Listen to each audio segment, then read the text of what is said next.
What's up? It's Thursday. Oh shit! I better control those. I didn't even take a look. Let me fix this green screen there. That looks a little wild. Let me I think it's this right here. Let me get rid of that green little oh oh man, how good am I at computers? I'm a computer genius, they say. They say it. It's not what I say. It's what they say. They say he's a computer genius. It's good to see you guys here today. Happy Thursday to everybody. We still live in the dumbest fucking country on earth right now. And it's good to see all you guys returning to discuss some of the insanity. Today we're going to be discussing this, I always get it backwards, this fucking lunatic. His name is Curtis Yarvin, and he's weird. He's real weird. And if you think, who's that guy? That's the right question. And if you think, why is he important? That's another good question. Two very good questions. He shouldn't be important. You shouldn't know who he is. Nobody should ever have a podcast, a live stream, a video, a book, a tweet, a Facebook post. Nobody should ever talk about this guy, but we have to. Yeah, says the guy who muted himself multiple times a stream. That is fair. And it hurts my feelings. And yeah, I guess it's just fair, and it hurts my feelings. But I appreciate the honest feedback from this chat, as always. Reminder: we do rely on your generosity to keep this show going. Below me are the Venmo, Cash App, and PayPal. We would love it if you could help support our show.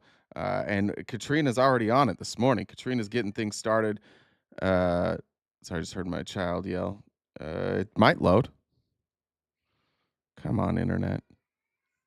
Do you guys hear my child singing in the background? She has like a slight cough, but she really sells it in the morning. So she's skipped school 2 days in a row. So with her slight cough, but about 9, I think school starts at 9:30. About 9:30 every day, her cough suddenly just is no problem. She stops selling it. I'm trying to pull it up, Katrina. I don't know what's going on. It will not load. I'm going to try one more thing. Let's try it one more time. There we go. Katrina says, RTP, I'm so scared. Hold me. All right. I can't do that. Look, everybody should be a little scared, but I hope today, as we talk, we start to realize that these are just human beings that we're up against, and they're not that bright. They're not as smart as I think they get credit for. And I think they get so much credit for being smart because the MAGA base is so goddamn dumb.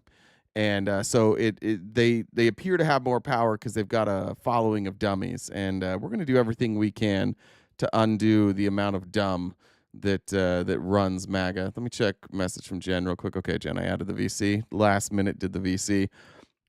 I want to start with this. This is Professor. Well, actually, I want to start with this. This is James O'Brien, because this is a little off topic. James O'Brien is one of my favorite commentators on Earth. He works for the LBC over across the pond in the UK. And this is in response yesterday to Pete Hegseth basically going over to NATO and the UN and just saying, hey, you guys can pay us for shit, but we're no longer helping you anymore. This is the response from James O'Brien. I thought it was poignant. It's very quick. He can say something in 30. He can say a lot of things in 38 seconds, where Pete Hegseth can speak for hours and say nothing. People sitting here talking about how, so many people are getting their knickers in a twist about Donald Trump are displaying historical ignorance on a scale that is treacherous. Actually treacherous. You do not understand the role that America has played in Europe since the Japanese bombed Pearl Harbor. Then you do not understand your own country. You do not understand the importance of sovereignty. You do not understand, you don't know what patriotism is. Well, if America derelicts this historical duty or concludes that it is no longer a duty, everything is up for grabs. And the biggest grabber of all is sitting in the Kremlin with his trotters up. People sitting here talking about how, so many people are getting their knickers in a twist. I don't know what trotters are, but yeah. Imagine being in Europe right now. Like, you think we're scared. Like, worst case scenario, things go bad for us here. But if you think you're scared here, imagine being Europe and hearing Pete Hegseth yesterday be like, hey, bitches, you're on your own. I know that we handcuffed you guys for a long time. And we told you that we'd be with you forever. But like all people that Pete Hegseth promised to be together with forever and Donald Trump, that's just not really the case. That's not really their plan. Historically, they abandon people when it's convenient for them, and that's what they're doing now. They're abandoning our allies because it's convenient for them. Maybe it's to please Vladimir Putin. I'm not really sure, but that's the plan, and so that's what they're going to do. So to our friends across the pond, I know we got Asta Sophia here. I'm sure we have Von Swede here.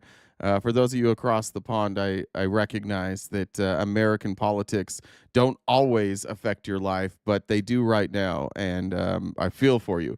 That feeling like it's got to feel helpless, knowing that not only do you not have a voice, but that the people on this side of the pond that are trying to speak with you don't seem to have much of a voice right now either. So we love you. We're with you. We're going to keep fighting for you. But I do understand today and this next little while could be very difficult for all of you. So keep showing up. We'll keep showing up with you. Yeah. They did confirm RFK Jr. today, which nobody's surprised by. Like, I'm not going to continue to be outraged by that. Frankly, RFK Jr. is an idiot, and he's like number 530 on the list of people who I'm nervous about in the Trump administration. He would be number one on any other administration's list, but he's so far down the list right now. Today, we have an actual human trafficker who is under investigation, which of course is going to be dropped for human trafficking, that is being questioned about becoming the Secretary of Education. So, happy birthday, Von Swede. Happy birthday. So that's cool. We have an actual human trafficker up for Secretary of Education, but they do care. They do care about the children. They do care about all of that stuff. It's something they care deeply about.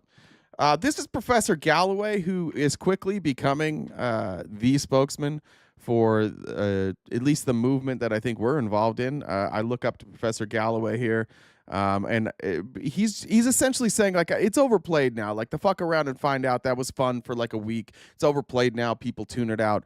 And I appreciate that Professor Galloway is not just using like the terms. He's not saying fuck around and find out. He's saying, let me explain to you what's going to happen to you, MAGA. And look, and there's nothing we can do about it. So we're going to sit here and watch it happen to you while you find out. At the point now where it's like, let them. The states that went for Trump are the states that are the biggest takers of federal assistance.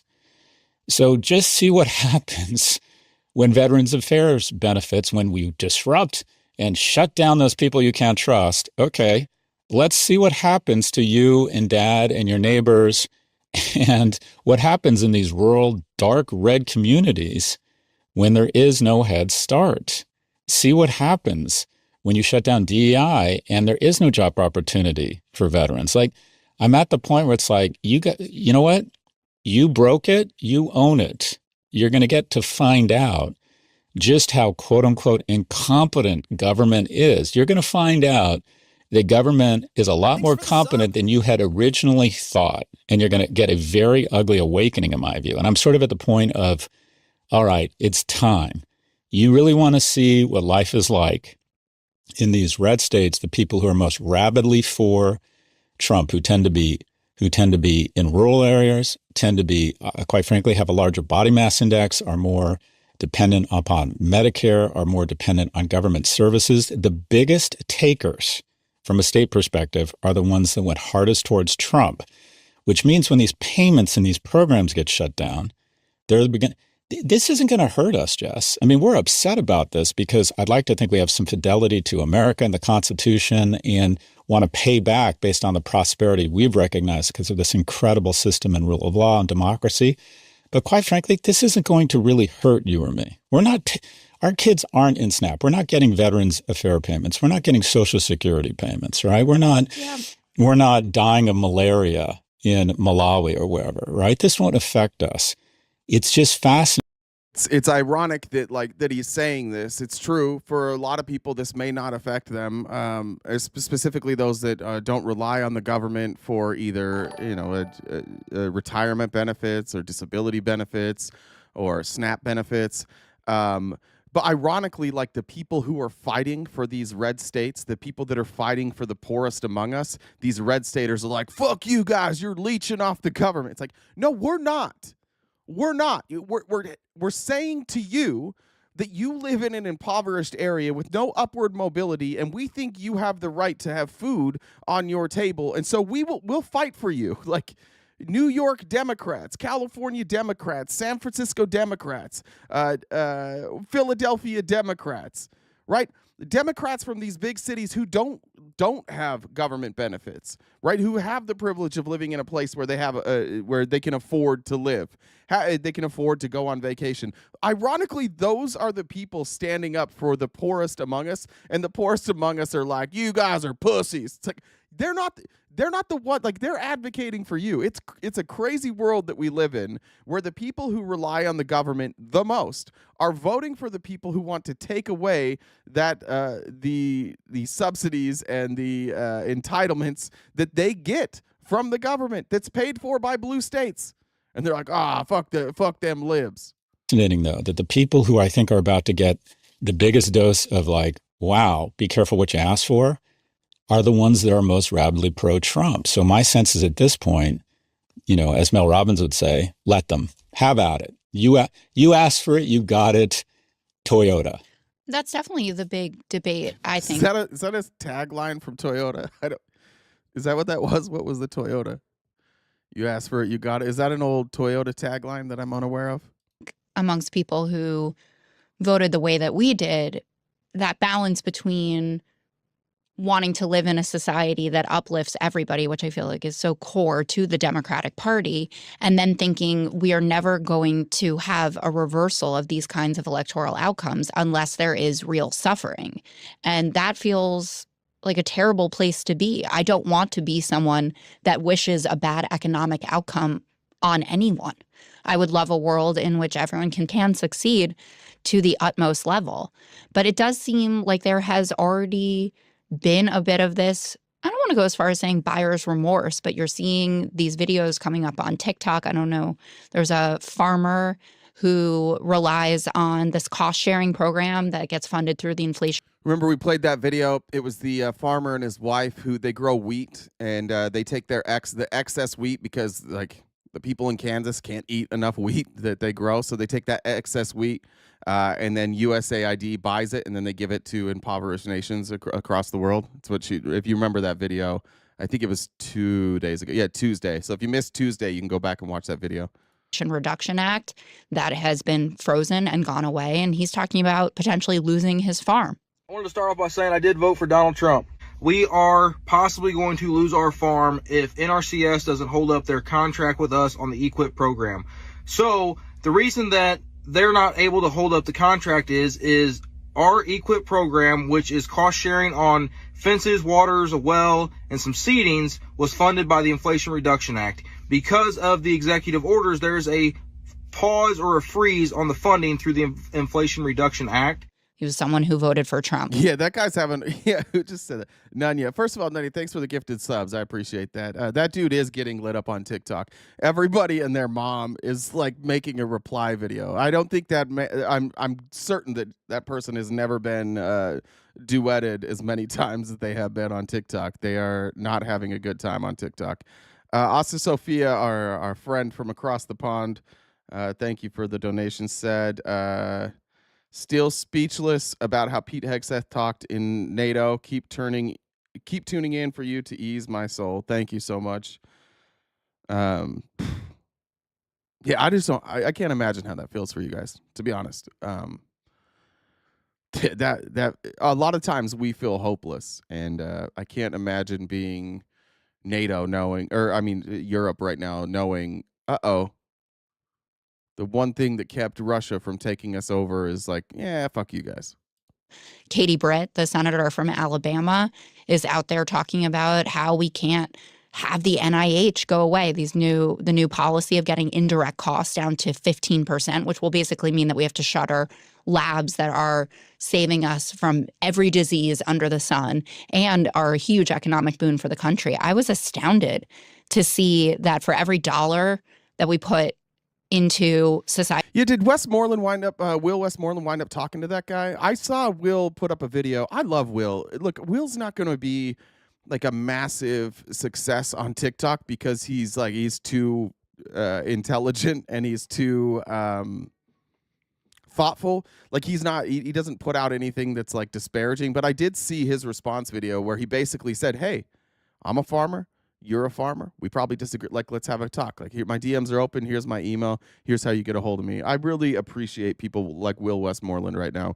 I didn't know Will. In fact, I still don't know Will. I should probably get to know Will, but I've watched his streams enough that and his response videos that I appreciate what Will Westmoreland does. There's too many people. There's not enough Will Westmorelands, but there's probably so many of them that go as unsung heroes. I love hearing stuff like that, stories like that, where people are doing real grassroots work. Shout out Will Westmoreland. From the NIH that we get $2.46 back, and it generates nearly $93 billion in economic activity in the U.S. And also, that has 800,000 likes on Will Westmoreland's video. That's amazing. What keeps us the leader of the pack, our competitiveness. It's so funny to hear Republicans bemoaning how far we're falling behind all the time. And then they're like, you know what we'll do? We'll slash NIH funding. That'll be the way that we'll really show the rest of the world. Yeah, Will, I would love to collaborate with Will Westmoreland one of these times. If we can figure out a way that it makes sense, I would love to. I've been invited to some of his lives, and I was invited when he did whatever the group he started was. I was invited to that first event, and I don't remember what happened. I didn't go. I'm going to skip around a little bit here, actually, because they mentioned the farmers. But here's just this is from MAGA Cult. MAGA Cult Slayer on Twitter. He puts together, or he or she, I don't know, puts together a lot of TikTok compilations. Here's one of MAGA people regretting their vote. I'm sure you've all seen it. I'm probably the last one to see it, but let's play it anyways. But some folks who aren't feeling Trump's optimism right now are American farmers, and they are stuck in the middle of all of this. Frank, who did you vote for president? Mr. Trump. Right? Trump. Mr. Trump. If the election were today, Frank, would you vote for Donald Trump? No way. Couldn't happen. No. You voted for President Trump. So now, in this moment, you say you're in a free fall. What is your message to him? So I'm off the Trump train. Where I'm going for now is I got to protect my business. A wheat farmer who says he's lost $400,000 since Trump took office. I think there was a lot of people who voted for him that want to stay loyal to him, but it's going to get to the point where financially, if it's between supporting the president or losing your family farm. You voted for the president? Yes, I did. And do you support these policies which might be hurting farmers like you? Right now, we're the ones that are taking the hit. I think he's sort of backstabbing the main people who got him into office in the Midwest, and he just left us down. Yeah, Bree said he told him. Yeah, he did tell these farmers. Look, I think one of the amazing things about Trump's campaign is the amount of people he was like, yeah, you're going to be fucked over. And they were just like, I don't believe him. then it just happened. They're not alone. It's not just the farmers. There's other people regretting their votes almost immediately. I mean, 2 weeks. I'm done. You want to talk about regretting your vote? I never thought I'd say that, but I regret my vote. I voted for Trump. I voted for Trump, and I regret it now. As a Hispanic, I voted for Donald J. Trump. Dude, I regret it so much, man. I am regretting my vote for Donald Trump. I voted for Donald Trump, and now I regret it. A lot of people who were like me voted for Trump and have to account for that. I regret voting for Trump. So deeply regret my vote for Donald Trump. I regret voting for Trump. I was a dumbass, voted for Trump. It was the worst decision I ever made. I've seen the light, and I got out of MAGA. A lot of us there have seen the light. We have deep regrets. I feel guilty because I voted for Trump twice. I feel very guilty because I feel responsible. That's why he's still running. I was with Trump for 9 straight years. I'm disappointed. I'm very disappointed in Trump right now. Yeah, I think they should be. I'm not going to show it because I don't want to promote it, but Fuentes is out there today saying basically the same shit. Like, what the fuck? Like, what's going on with this guy? He's just handing over the government to Elon Musk. He's not about us. Trump, meanwhile, rather than trying to win back these voters or address their concerns, Trump is very upset about an old foe. I don't know what happened to Trump in his life that has got him so upset. I don't know if it was like a key issue. I don't know if something happened with tie clips. I don't know. But for some reason, Trump has a real problem with magnets. He fucking hates magnets. And Trump is back yelling at magnets, and I can't figure out why. And instead of using hydraulic, like on tractors that can handle anything from hurricanes to lightning to anything, they use magnets. It's a new theory. Magnets are going to lift the planes up, and it doesn't work. He's talking about like going away from a hydraulic system on, I don't remember which ship it was, like USS something, and they're using like magnets. And Trump found out about it, and he's like, "These motherfuckers are using magnets, not hydraulics." I don't know. He thinks they're magic too. I just think he doesn't know how magnets work. Like nobody's explained to him. I think maybe he asked his dad, like, "How do magnets work?" And his dad's like, "I don't know. Magic, dude. It's magic." To anything, they use magnets. It's a new theory. Magnets are going to lift the planes up, and it doesn't work. And they had billions and billions of dollars of cost overruns. I met the architect. I said, "Have you designed a ship before? This is one of the biggest ships in the world. It's like landing at LaGuardia Airport."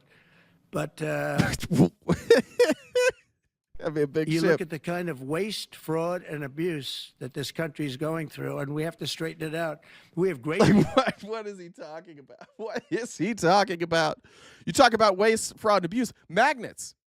And then, look, in all fairness, he does explain why he has a problem with magnets, because anybody can destroy a magnet. It takes almost nothing to destroy a magnet of this caliber, and he'll explain it. Here, this was him on the campaign trail in Iowa, where ironically the farmers now are all turning on him. That didn't work. They had an almost $1 billion cost overrun on the magnetic elevators. Think of it, magnets. Now, all I know about magnets is this. Give me a glass of water. Let me drop it on the magnets. That's the end of the magnets. Why didn't they use John Deere? Why didn't they bring in the John Deere people? Do you like John Deere? I like John Deere. Yeah, it was the magnet weave. That's the thing nobody thought about. Nobody thought about what if somebody has a glass of water and pours it on the magnet, and then the magnet will no longer work. I think he was honest when he said the only thing I know about magnets is if you pour a glass of water on them, they don't work. I really do. First of all, that's not a real thing.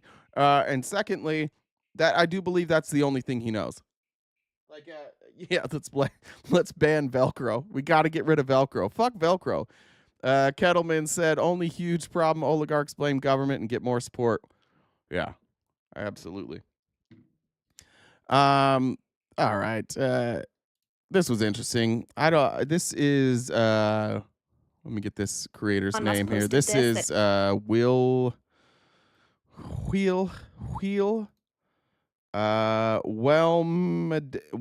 Daily. So like overwhelmed, but just whelmed daily from TikTok. She's gonna do a little fact check here on Elon. You may have seen that Elon Musk posted this, that his Doge team discovered that FEMA sent $59 million to luxury hotels in New York City to house migrants, and that they took this money from American disaster relief, and instead of spending it on Americans, they spent it on immigrants, and that they were taking it back. People got fired over this. This is all a lie. And if you want to get better at telling people why the things that they are reposting from people like Elon Musk are not true, follow along. So to start, he's claiming that FEMA sent money for migrants.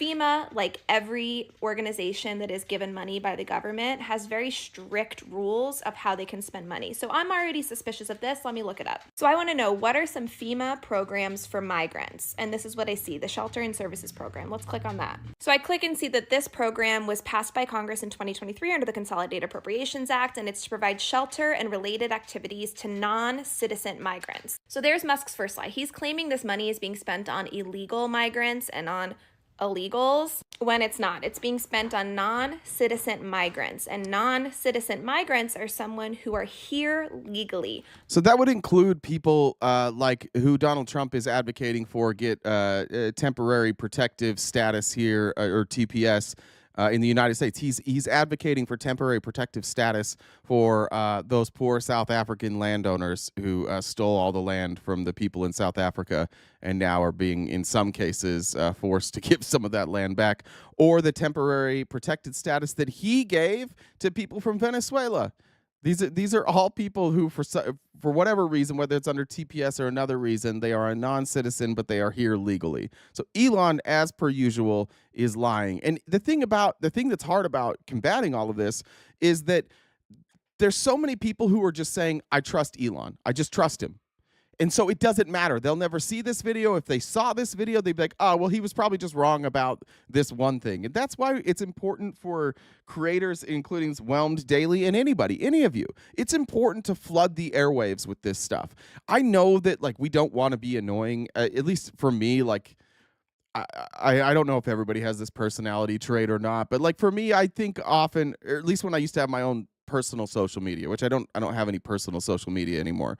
But when I did, I didn't want to be seen as like the person who was always like negative or always putting out political stuff. And so I understand that when you see stuff like this, you don't want to bother your friends, you don't want to upset people, but it is important because that's what they're doing. Like they're flooding the zone with shit. Like flood the zone with bleach. Just we'll flood the zone with bleach. If there's shit everywhere, you clean it up, you pour some bleach, you clean everything up. Maybe we're not supposed to do bleach, I don't know. But flood the zone with this type of stuff. It's important that people know that Elon's lying. And if they see every day, 2 or 3 times a day, oh, Elon lied, Elon lied, Elon lied, Elon lied, it starts to create the pattern. But you have to beat the pattern that's already in place. The pattern that's already in place is Elon's helping, Elon's helping, Elon's helping. He's cutting waste, he's cutting waste, he's cutting waste. And if that is side by side with, oh, he lied about cutting that, he lied about cutting that, he lied about cutting that, he lied about cutting, eventually people quit. I don't think you're going to get people to like necessarily switch sides and be an activist, but eventually people will quit on Elon. They're like, fuck, I can't, it's too exhausting. Exhaust them. The same thing that they're doing to you, do it back to them. Exhaust them. Overwhelm them. Migrants are not the same thing. When your friend posts something about Elon, now is not the time to protect those friendships. Now is not the time to tread lightly on those friendships. When somebody posts something that you know is fake, if you have a counter message or if you can explain it to them, reply. Just keep replying. Every time they say something untrue, do it in a nice tone. Be like, hey, I know you wouldn't want to like put out lies, so I just help you with this one. This one's not true. You don't even have to add like, oh, Elon's a fucking liar. Say, yeah, I know you don't like posting things that are untrue. I know you're a truth seeker. So I just thought you might want to know that this one's not true. As undocumented immigrants, and the two are constantly used interchangeably when they don't mean the same thing. Migrants enter through a legal port of entry. They are here legally, and they are awaiting their case to be heard in the U.S. immigration system. So now Musk's second lie. He's claiming that $59 million. I like some of you here like, yeah, fuck being nice. I'm on their ass. Yeah, cool. If you're the type of person who's just going to get in somebody's ass about everything, that's beautiful too. But if you're not a confrontational person, maybe the advice I gave is better for you. But for those who are living inside that ass, get up in that ass. Get up, punch around in that ass. Grab some shit. Run your nails through it. Yeah, especially if you got those long fake nails. Scratch some shit up while you're in that ass. Do whatever you got to do. There's room for everybody. But if you're not interested in getting in everybody's ass, maybe just hang around the butthole there a little bit and just press it a little bit. That's not true. That's not true. That's not true. Some people just like a little pressure. They don't respond when you're all the way inside the ass. And some people like a good fisting, like Kraken said there. Just depends. Know your audience, I guess. $1 was supposed to be spent on American disaster relief. Keep going. Disaster Relief Fund, which is what goes to hurricane victims, is a completely different fund from FEMA. So I'm guessing that $59 million came from the Shelter and Services Program, not from the Disaster Relief Fund. This program is supposed to go to migrants. If Congress were to use money from this program and send it to hurricane victims, that would be illegal. You can't use money that Congress approved for one thing and use it on another thing. But let's not just assume, let's check our work and make sure that $59 million came from this program. If you scroll down on the Shelter and Services Program, you can see exactly how the money was spent. Colorado, Columbia, Illinois, Massachusetts. It was District of Columbia, just quickly, it was not Columbia. New York City, there's one. And then down here, you can see all these states it goes through. So Doge isn't finding fraud. They're looking at publicly available information and trying to make you believe that they're finding things that have been kept secret. This information is all here for you to look at. So then if you type in New York, you can see all the money that Congress approved went to New York City as a part of this shelter and services program. There's 20 million up here, 500,000, 38 million. I'm not going to include this Buffalo one because that's not New York City. So just to really, really check our work, let's add those numbers together and see what we get. There's the 20 million. There's the 511,000. And here comes the 38 million. And let's see how much money was sent to New York City as a part of this congressionally approved program. Oh, shit. $59 million. The math is so now we know that the money wasn't meant for disaster relief and it wasn't spent on illegal migrants. Let's check this other piece that it's a luxury. I want to defend Elon Musk here for a minute, and I know that that won't make a lot of people happy. I do want to defend Elon Musk here. I would just like to posit that I don't think Elon Musk is lying. I think that he's really fucking stupid. He doesn't understand any of it. He would lie, but I don't think this is a case of him lying. I actually think this is a case of him being very fucking stupid. And I don't think he understands how government operates. I don't think he understands where funds originate from. I don't think he knows who appropriates funds. I'm just going to claim stupidity here, which is not an excuse, or he's lying. He might be lying, but I think he's stupid. Hotel, and why are migrants getting to live in a luxury hotel? If you do some digging, you find out the hotel they're talking about is the Roosevelt Hotel, which is like this old grand New York hotel. But turns out the hotel closed in 2020 and it was specifically reopened as a shelter for asylum seekers. It is no longer a luxury hotel. It is a migrant housing center. Whoopsies. They're not like sharing luxury rooms with celebrities. This hotel closed, and the New York City government has now approved it to be a shelter. Well, there you go, rich people. You don't have to have poor people around you. You guys are safe. You're lucky. Look at that. You can still go to your luxury hotels. Do you guys remember when that guy, I don't remember who it was. It might have been Shuckett. No, actually, I think it was just a random person we hadn't talked to that was like, I was in Chicago, and I was staying at the Hampton Inn, and they had 350 illegal immigrants staying there. And we called them on the air, and they were like, yeah, we've got like 100 rooms, and no, but we're not housing any illegal immigrants here. And the guy was like, well, I don't know what to tell you. Do you remember that? That was wonderful. For asylum. Those are the times I do miss MAGA. I do miss debating MAGA sometimes and catching them in lies like that. Seekers. So not illegal migrants, not meant for disaster relief, and not a luxury hotel. But let's, if you're still here, let's dig a little bit deeper. Why was this program even approved? I've heard all these people say, like, why? Brian, she showed her source. Let's see. We're at 343. Let me go back. Her source for the original was right here. You can go to FEMA.gov. That's who distributes the money. So all of this that she just pulled here, this is from FEMA.gov. And then the other source on Hotel Roosevelt was just Wikipedia that Hotel Roosevelt had shut down. So those were the sources that she used so far. Get to there. And not a luxury hotel. But let's, if you're still here, let's dig a little bit deeper. Why was this program even approved? I've heard all these people say, like, why is money not going to Americans? Why is this money being spent on migrants? So this was approved in the Consolidated Appropriations Act of 2023. Let's go find that act. Okay, so here's that act. Remember, I want to go to the actual act itself, and I want to read an article about it, and then we're going to click to see how people voted on it. So in the House, it was 225 to 201 it passed, and in the Senate, it was 68 to 29 and it passed. And it was passed in December 2022. In December 2022, there were only 217 Democrats in the House, so that means 225 minus 217, that many Republicans voted for it at least. That's 8. And in the Senate, there were only 50 Democrats, so at least 18 Republicans voted for it. So Republicans voted for the act that created the shelter and services program. And are only Democrats benefiting from this? Where we typed New York before, let's type Texas.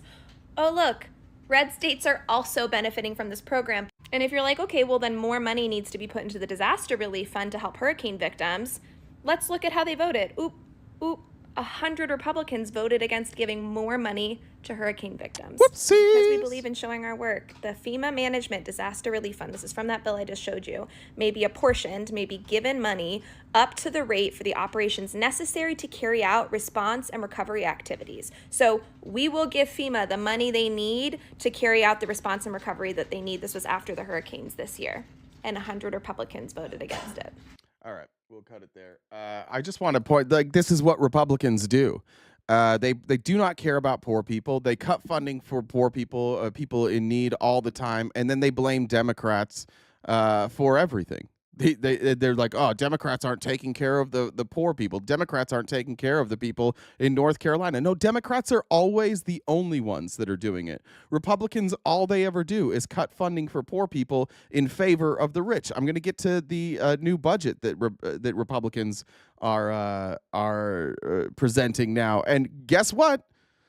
Lots of handouts for rich people, lots of cuts for poor people. The rich are going to get a lot richer when this passes. Let's see. I hate showing John Bolton, but the one thing we can say about John Bolton as a war hawk is that John Bolton is very knowledgeable on foreign relations, on foreign policy. He's maybe perhaps the most knowledgeable when it comes to Russia. I don't trust his judgment. I do, however, trust his knowledge. He does know what he's talking about. And here's what he had to say. Remember, John Bolton, who was the national security advisor to Donald Trump, right? And until he disagreed with Trump, and then he got run out. I don't remember what specifically they disagreed on. Here's John Bolton, a right-wing war hawk who loves big military, saying this about Tulsi Gabbard in Russia. Well, I think Putin couldn't be happier. I tell you, they're drinking vodka straight out of the bottle in the Kremlin tonight. It was a great day for Moscow. I think Tulsi Gabbard's role as Director of National Intelligence is going to be extremely harmful to our national security. I think many allies are now going to think twice before they share intelligence with us. I think it'll impair our ability to gain confidence around the world. It was one of his worst nominations, beyond a doubt. Ambassador John Bolton. Yeah, so John Bolton knows what we all know. Tulsi's a plant. Somebody asked if Johnny said, "Is there a link to the previous lady in the Discord?" I think Kim is doing the dropping the links today, so it will be. If it's not in the Discord yet, I will have that video in the Discord here shortly. So. Yes, it will be. FOD said, keep describing it. I've almost finished. I missed that part. Sorry. Wrong. Bad timing. Kettleman says, only a huge problem. Oligarchs blame government, and government get more support. Absolutely. Jackie, thanks for joining the Dollar Train. Appreciate you. It's always good to see you. Let's see. Jumar says, please remember your 2 C's once again, and honestly, fuck magnets. The 2 C's were, I keep forgetting these. It was caring, and it was Elon yesterday. The way to cut the budget is caring and competency. I think that's what it was. Competency and caring. That's what Elon Musk taught us yesterday. Ash says, I had a job interview today, and I thought I would share how it went. They asked me why I left my last job, and I told them it was something my boss said. They wanted to know what he said. I told them, he said, you're fired. That'll do it. Shout out on your real job interview. I hope it went well. Pink says, we love Daddy. Yes, sirree. He loves us. And Pink is obviously Mormon here. We love Daddy. Yes, sirree. He loves us. And so you see, we're a happy family. I don't know if that tune is exactly right, but we used to have to sing that shit on like Father's Day at church. Yeah, thank you. Appreciate it. I think that's all of them. All right, I'll update here in a minute. All right. This was just weird to me. This is quick, but Elon Musk posted this today, and Republicans are loving it because Republicans are sick. Watching Trump/federal programs knowing it doesn't affect you because you're not a member of the parasite class. First of all, Elon is a member of the parasite class if what the parasite class means is getting government handouts.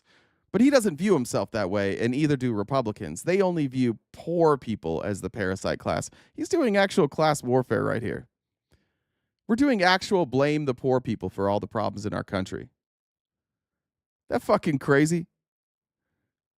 And the irony of not understanding, like, you are the biggest parasite in our country. Like, hands down.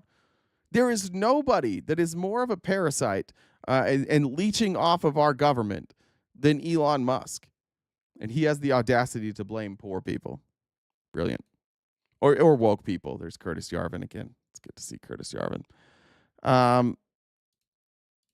This was, I don't know. Sometimes I write titles and I can't remember what they're for. I'm getting better at it, but this was the Senate hearing or congressional hearing yesterday.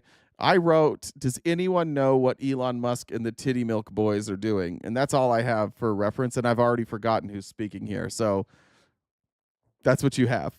Does anybody know what Elon Musk and the Titty Milk Boys are doing? Here is someone explaining Elon Musk and the Titty Milk Boys. People who come to work for the federal government. Of course, Mr. Swosey. Bob Swosey. That's who it was. If you're a cabinet official, you have to go through these big hearings. A lot of people have to go through background checks. A lot of people have to go through security checks. They get security clearance. What kind of background checks or transparency into the background of Mr. Musk or the people that are working for him has been done? Do you know, Mr. Dubois? Yeah, Ash, get on it. I don't know the background checks. I know President Trump had an electoral mandate to create DOGE. No, I understand that. But he has his electoral mandate to hire to the background. I'm so fucking sick of this already. Does anybody check the background of Mr. Musk? But Donald Trump won, so he can do anything that he wants to. I'm so tired of them talking about this mandate. There's no such thing as a mandate. One, it's a made-up thing. Two, he didn't win in a fucking landslide. This is not a landslide victory. Three, he won by 2 million votes. He literally lost the last election by 7 million, and he lost the first election by 3 or 4 million. This was closer than any of the other elections he's been a part of. This was the closest one. There is no mandate. But the Republicans just I got to tell you, and I apologize for being crass, but I think what happens when Republicans are asked about Donald Trump is they take their hand like this, 4 fingers, and they kind of squish them together, and they push their balls right back up inside of themselves and then say, but he has a mandate. That's what all of them are doing. Oh, let me hide him real quick. Oh, he has a mandate. Every fucking time they give an answer. That's not even close to the question that you were asked. The question you were asked is, do you know if Musk, if we've looked into him, if he's done a background check, Donald Trump has a mandate. If Mr. Musk or the people that are working for him has been done. Do you know, Mr. Dubois? I don't know the background checks. I know President Trump had an electoral mandate to create DOGE. No, I understand that. But he has his electoral mandate to hire cabinet officials, but they have to go through hearings and things like that. Mr. Sepp, do you know how these people were vetted? No. Mr. Lodwood, do you know how they were vetted? No. Ms. Kochelicek, do you know how they were vetted? We have not looked at these specific individuals. Ms. Olson, do you know how they were vetted? No. What kind of access does Mr. Musk... Okay, so first question. Do any of you know if he was vetted? No. None of you know. Okay, great. What's question number 2? His team have... What kind of access does Musk and his team have? What kind of changes have they been making to the computer programs? How many of those changes to computer programs are permanent? And how will that affect people going forward? Mr. Dubois, what's he doing? I don't know what he's doing. You don't know. I think he's Mr. looking Sepp, do you know what he's doing? No. Mr. Lodwood, do you know what he's doing? It would be inappropriate of me for comment on Ms. that. Kochelicek, do you know what he's doing? We have not looked at that. Ms. Olson? No. Does anybody here know what they're doing? Does anybody know what kind of keystrokes changes they're making and they're permanent? Does anybody know what their backgrounds are? Does anybody know what they're doing with the information that they have and how they're using it? I agree with my colleagues who noted before that Mr. Littlejohn, who disclosed this information, is a criminal and deserves to be in jail, and I'm happy that he's been prosecuted. And anybody who has violated 6103, that takes private data and shares it with other people, should be prosecuted to the full extent of the law. We in Congress have an obligation as an equal branch of government to monitor what's going on right now. I'd like to say, and I stole this idea from somebody, and I don't know who it was, so I apologize to who that person was. It was something I was watching yesterday. But I think it was Sam Cedar. I'm pretty sure it was Sam Cedar, now that I say that. And now that I say it out loud, might not have been Sam Cedar. I don't know. Whoever it was, I just want you to know this is not my original idea. These are not co-equal branches of government. Clearly, when you look at the Constitution, Congress is supposed to be the most powerful. Clearly. It represents the most people. It represents the most diverse views, and it has the widest net of things that they cover. Congress is not supposed to be equal. It is supposed to be Congress, and then you have the courts and the executive, which act as a check, right? It is not supposed to be equal. So even saying this is incorrect. They have not an obligation. They have a constitutional duty to tell Donald Trump to fuck off. They have a constitutional obligation to say, you can't do our job. And yet Republicans are like, whoop, bend over. Here comes Donald. It's time to bend over. We're all for finding cost efficiencies. I know Mr. Bean, for example, has the DOGE committee. That's a great thing for us to look for efficiencies, to root out waste, fraud, and abuse. But there's a pesky thing, called the United States Constitution, and it has the responsibilities of the United States Congress in the oversight and power of the purse. I yield back, Mr. Chairman. Thank you. Yeah, that's not a terrible idea, having Mr. Bean. Not that Mr. Bean. I think it's a different Mr. Bean. Let me check comments. And hi, good morning, Jen. Did I hear you try and cut in a second ago? Or am I just hearing things? Kristen says, happy Galentine's Day, Jen and all the ladies. Oh, Galentine's is the day before? Happy Galentine's. No, I hadn't cut in yet, but I am now. So. Happy Galentine's Day, Jen. What are your Galentine's Day plans? You love you love stuff like this. I got my Spawn her Valentine's thing ahead of time, which is amazing for me because I never do that. So other than that, I checked that box and that's about it. Rory says, when do we wake up from this nightmare? I don't know. And Tanya, take a pic. Thanks for the super chat. Kelly says, I got my husband to start watching you too. He thinks I'm knowledgeable and it's mostly from you. Oh, hey, was that on purpose? Got a little poem there, or a little rhyme, bars there. I got my husband to start watching you too. He thinks I'm knowledgeable and it's mostly from you. Regular, who's the Cat in the Hat guy? What's his name? Why'd I forget his name? Who wrote Cat in the Hat? Jen? Oh, Dr. Seuss. Dr. Seuss. Jesus, my brain's gone. That's tough. Charles, thanks for joining the Dollar Train. Appreciate you, my friend. Good to see you, by the way. I miss seeing Charles on TikTok. And then I got Jackie's already. All right, Jen, do your thing. I'll do some math. So he's doing the math. So I checked our subs for the calendar train. I guess should call it a calendar train. Sure. Are you talking? Oh, I said sure. Can you not hear me? It wasn't muted. I can now. Oh. So we've got 127 Twitch subs when I checked, and 154 on YouTube. So that's 281 total subs. Fuck. We need 500 for our calendar, guys. So if you haven't already subscribed on Twitch, you can use an Amazon Prime sub. You can have the billionaire pay for your sub on Twitch. On YouTube, we just got another sub on YouTube. Welcome. Vicky. So hey, Vicky. 282. Welcome to the party.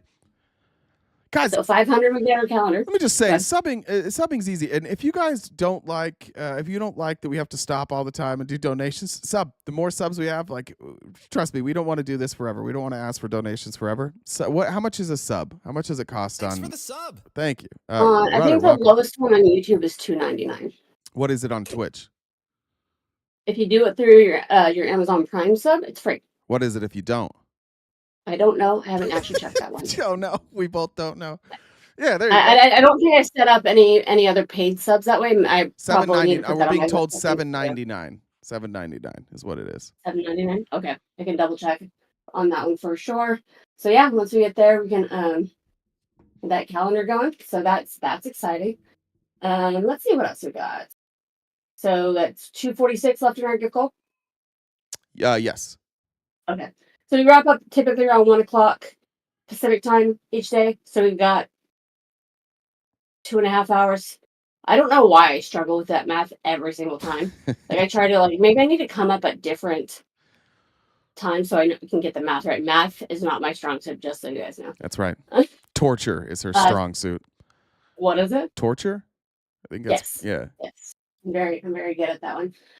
So yeah, the subscriptions and Discord. If you guys want an invite to the Discord, you can message me, Jen, JENN, DUBB, the number 1, or any of the other mods can send you an invite to join the Discord, so you can keep up with everything that's going on RTP.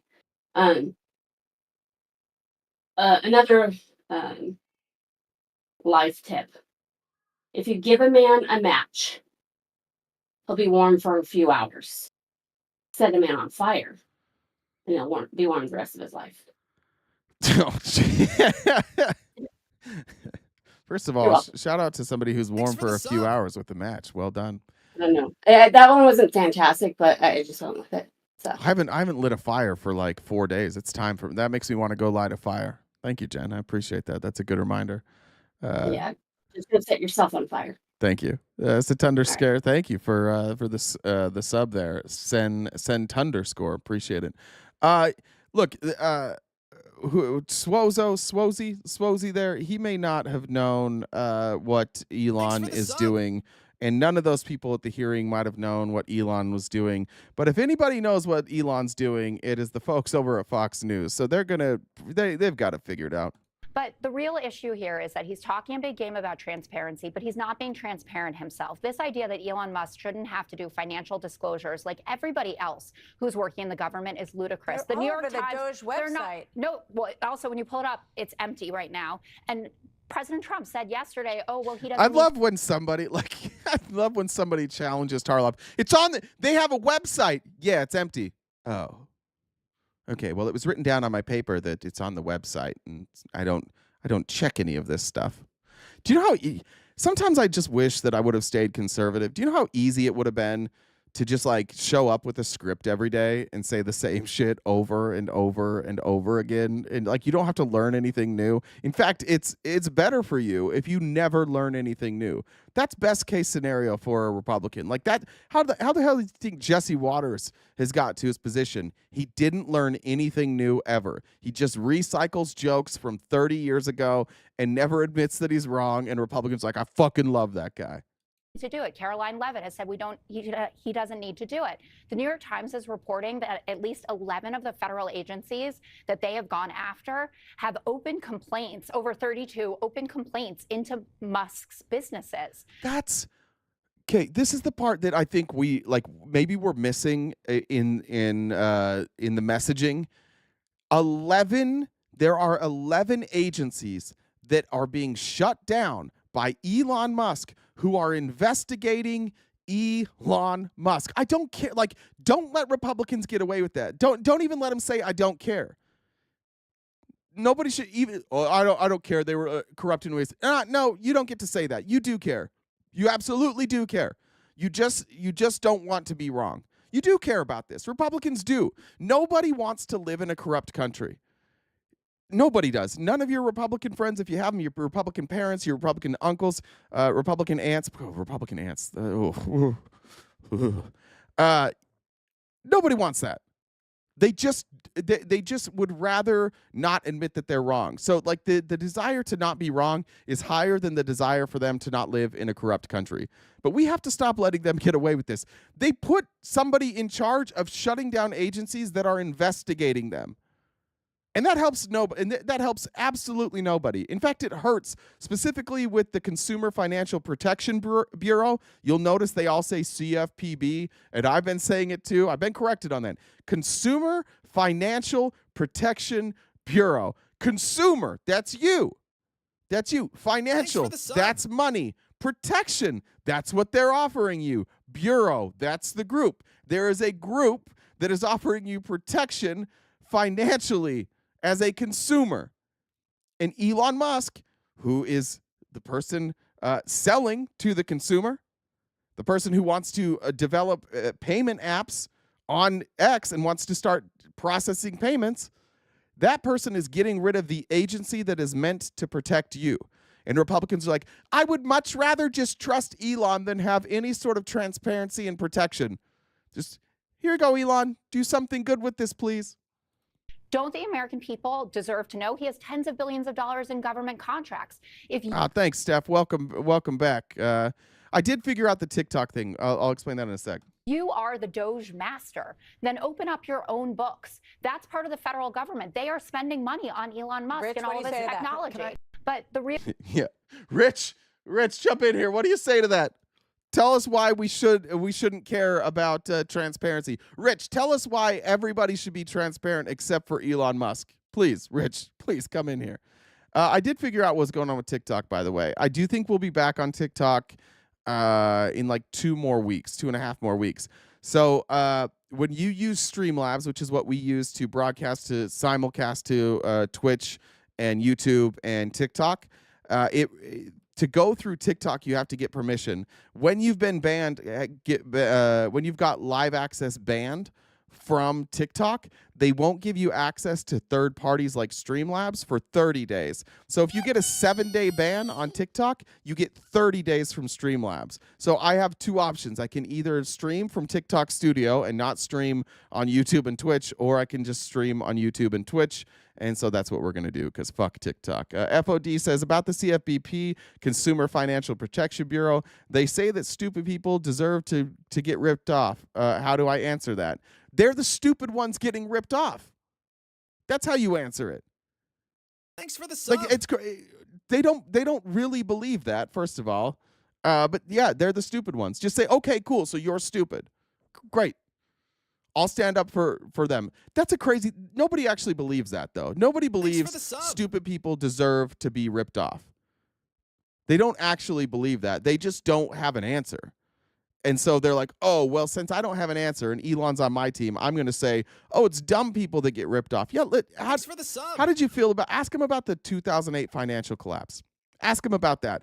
Ask them, say, when the banks all failed, did you support the banks being bailed out? Yes or no? They're going to say no. And then you can explain that the Consumer Financial Protection Bureau was formed because a professor at Harvard, a professor, I believe, of economics at Harvard said, hey, we've got a problem here. All of these people lost their homes, their money, they lost everything. And the only people that got bailed out were the banks. The people didn't get bailed out. They lost their homes. There was no mortgage protection for them. There was no refund on their mortgage. They didn't get help keeping their home. Get up. They didn't get any protection. And so a professor at Harvard was like, hey, we need to create a bureau that protects the consumers when big businesses or banks hurt them. And that professor at Harvard was Elizabeth Warren. And nobody remembers that she was a professor at Harvard and that she went into government specifically for this reason. She was making way more as a professor. She dealt with way less, but she said there's nobody in Congress that's talking about this. I guess I'm going to Washington to protect consumers. That's how this whole thing started. Is Elizabeth Warren, a professor at Harvard, was like, God damn it, our government sucks. They're protecting businesses and not the people. And so she created this bureau. And now, just what is it, 20, what are we at, 15, 17 years later? 17 years later, the world's richest man is saying, the real problem is a bureau that was designed to protect consumers. That's the real problem. I'm not the problem. Look, when we rip people off, they deserve it. They should have seen it coming. That's why crypto is popular. Crypto's the same thing. Crypto rips off 98% of the people that are in crypto. And crypto eventually either rips everybody off or it just turns into like gold, where it has value, but it only has value because people agree that it has value. It's the same with virtually any currency, but that's why they like this. That's why they don't want the Consumer Financial Protection Bureau, because these guys are invested in crypto. And if crypto crashes, they need to be bailed out, or at the very least, not held accountable for fucking everybody over. And so you see what they're doing right now in infiltrating our government. They've convinced our government to take $100 billion and set it aside so that when crypto crashes, they can bail out these fucking losers. All of them are they're going to fuck up eventually because they're running a Ponzi scheme, and eventually it's going to crash, and then they're going to be like, but what about us, guys? We have so much money. What happens if we go away? And then the Republicans will do exactly what they did in 2008, and they'll be like, hey, guys, these institutions are too big to fail. Fuck the individuals. We're going to bail out these rich people. So the very thing that we put in place after 2008 to protect consumers on something that 100% of Americans agree on, 100% of the general public of America agree that that the biggest mistake we made in 2008 was not bailing out the people. We bailed out the banks and not the people. Everybody knows that's the lesson. Everybody knows it. And here we are, 17 years later, and who's pushing this through? A bunch of fucking morons from red states who don't understand economics, don't remember anything about history, and they think, oh, the rich guys are on our side. No, they're not. They're using you because you're fucking dumb. They just want your vote, and they want your voice, and they want the power that you can give them. So you're dumb enough to give them power, and here they are, and they're just pulling away all these protections from consumers. It's absolutely asinine that we have to explain this to Republicans every single day. Why? It's like having a toddler around a hot stove. Don't touch it. Don't touch it. And then the toddler gets mad at you. They're like, I wanted to touch the stove, but they're two, so you can't explain to them like, that's a hot stove. Stoves are hot. It will burn you, but they're two, so they don't know. Like, Republicans are just simply toddlers who don't understand how any of this shit works. And every time we pull them away from sticking their head in an oven, they're like, I hate you. You're taking away my freedom to stick my head in an oven. You're like, all right. Yeah, I guess. But could you not stick your head in an oven? Is that okay? Can we not stick our entire country's head in an oven and be baked right now? We're just trying to keep you guys safe. And then they get mad at it. Like, being a parent has taught me how to deal with Republicans. They're toddlers. They're legitimately toddlers. They will burn themselves alive because they just wanted to see. Well, let's just see. Let's just see what happens here. Yeah, by the way, you guys can clip anything. If you're on Twitch, you guys can clip any of this shit, and it shows up on our page, and you can repost anything. I will never copyright strike anybody who reposts any clip that they take from this. You're welcome to screen record. You're welcome to use it as your own. I do not give a shit. That's fine by me. The message going out is good enough for us. Thank you, Mary, for that super chat. Appreciate you. All right. Where are we at here? Oh, yeah. I found this. I apologize. We might get copyright strike for this, but I found a Elon Musk diss track. This is Lemon Sturgis. Don't know who they are. I was actually looking for a different one, and I found this. And while I add up the GIFs, we're gonna listen to this diss track about Elon Musk. Yeah. They call him President Musk, the spaceman turned meme lord. But behind the facade, something sinister stored. Donated $250 million to Trump, a hefty sum. Then turns around and screams about Soros playing dumb. Claims neutrality's his game, a platform fair and square. But the algorithm's got a bias, a right-wing flair.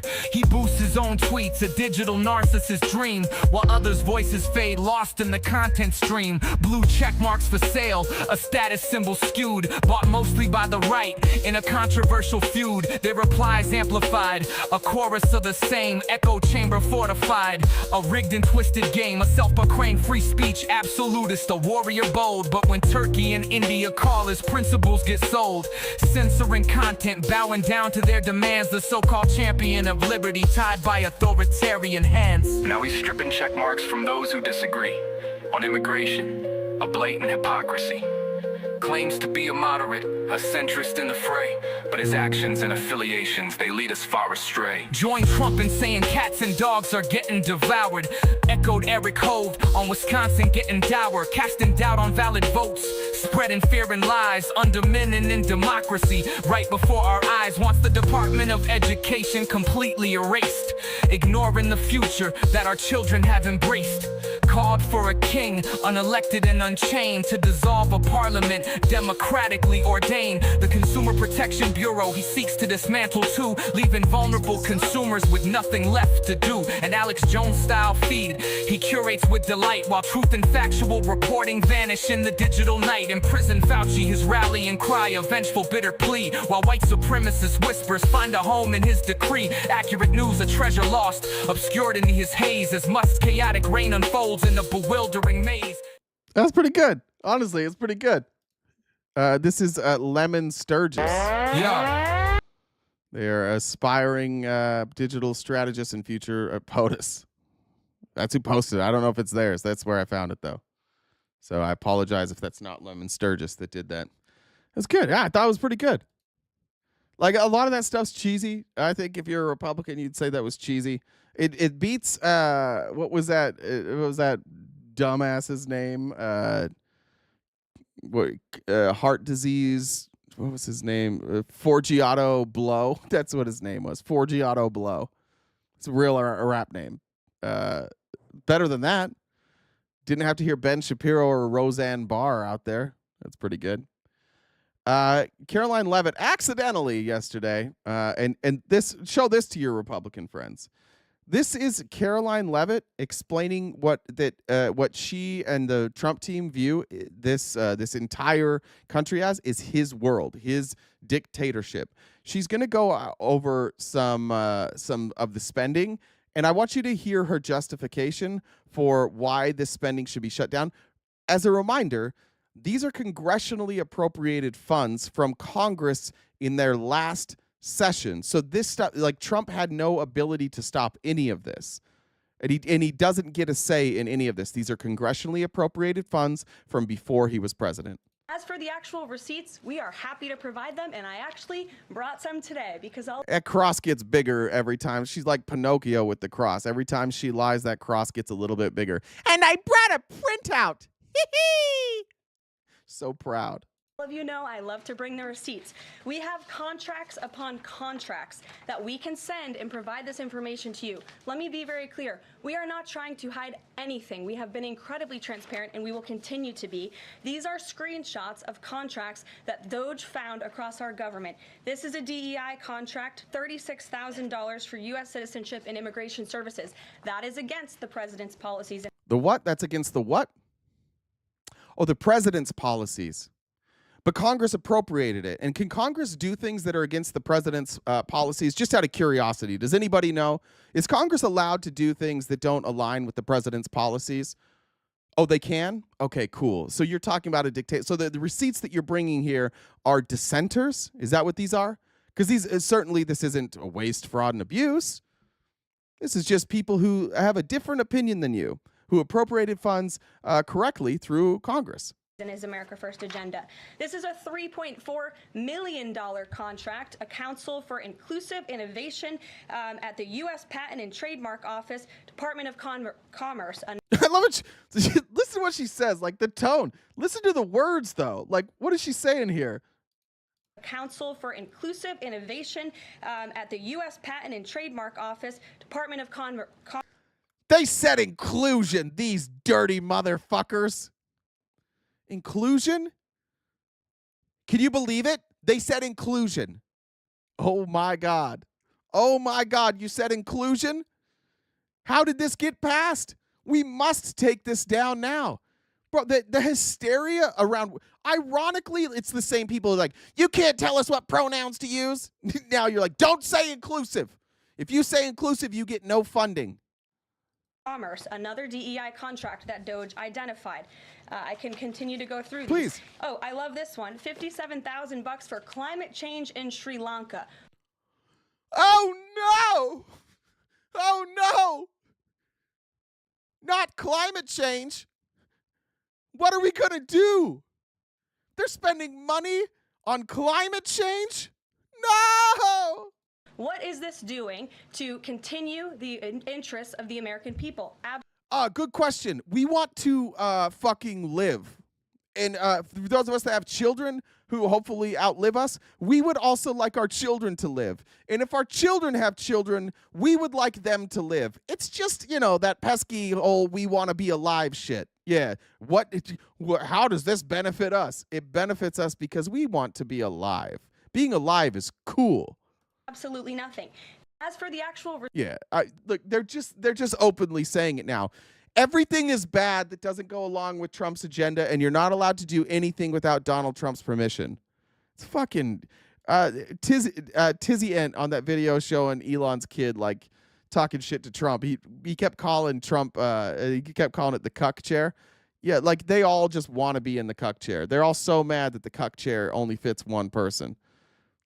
Embarrassingly bad. The new budget was passed by, well, not passed, but the new budget had like some people, some holdouts. And when Republicans try and pass a budget, it's usually the House Freedom Caucus that gets in the way. And that was the case here, too. The Freedom Caucus had some real problems. Like Chip Roy, we've shown that clip over and over of Chip Roy saying, hey, guys, we're going to do $5 trillion in spending with no real cuts. Well, let me tell you what they came up with here. Did this not? Okay, so what I highlighted didn't save, so let me just get through it. According to Andy Harris, the Freedom House Caucus chair, they now have a budget that they think can pass. They said, this is it. We declare victory. I mean, we have a bill that we believe that it had to be done rapidly to get the president the border funding as soon as possible. This is fucking crazy. We had to get a bill done because the president really, really wanted one. They view him the same way, but that's not the important part. I just think that it's silly that Republicans are such goddamn cucks. We believe it had that. We believe it had that meaningful deficit reduction, and we believe it had to be able to advance the president's tax policy. It all happens here. Here's where it happens. Here's basically what they said. So Republicans have outlined $1.5 trillion floor for spending cuts across committees with a target of $2 trillion. So worst case scenario, they only cut $1.5 trillion in spending. Best case scenario, they cut $2 trillion.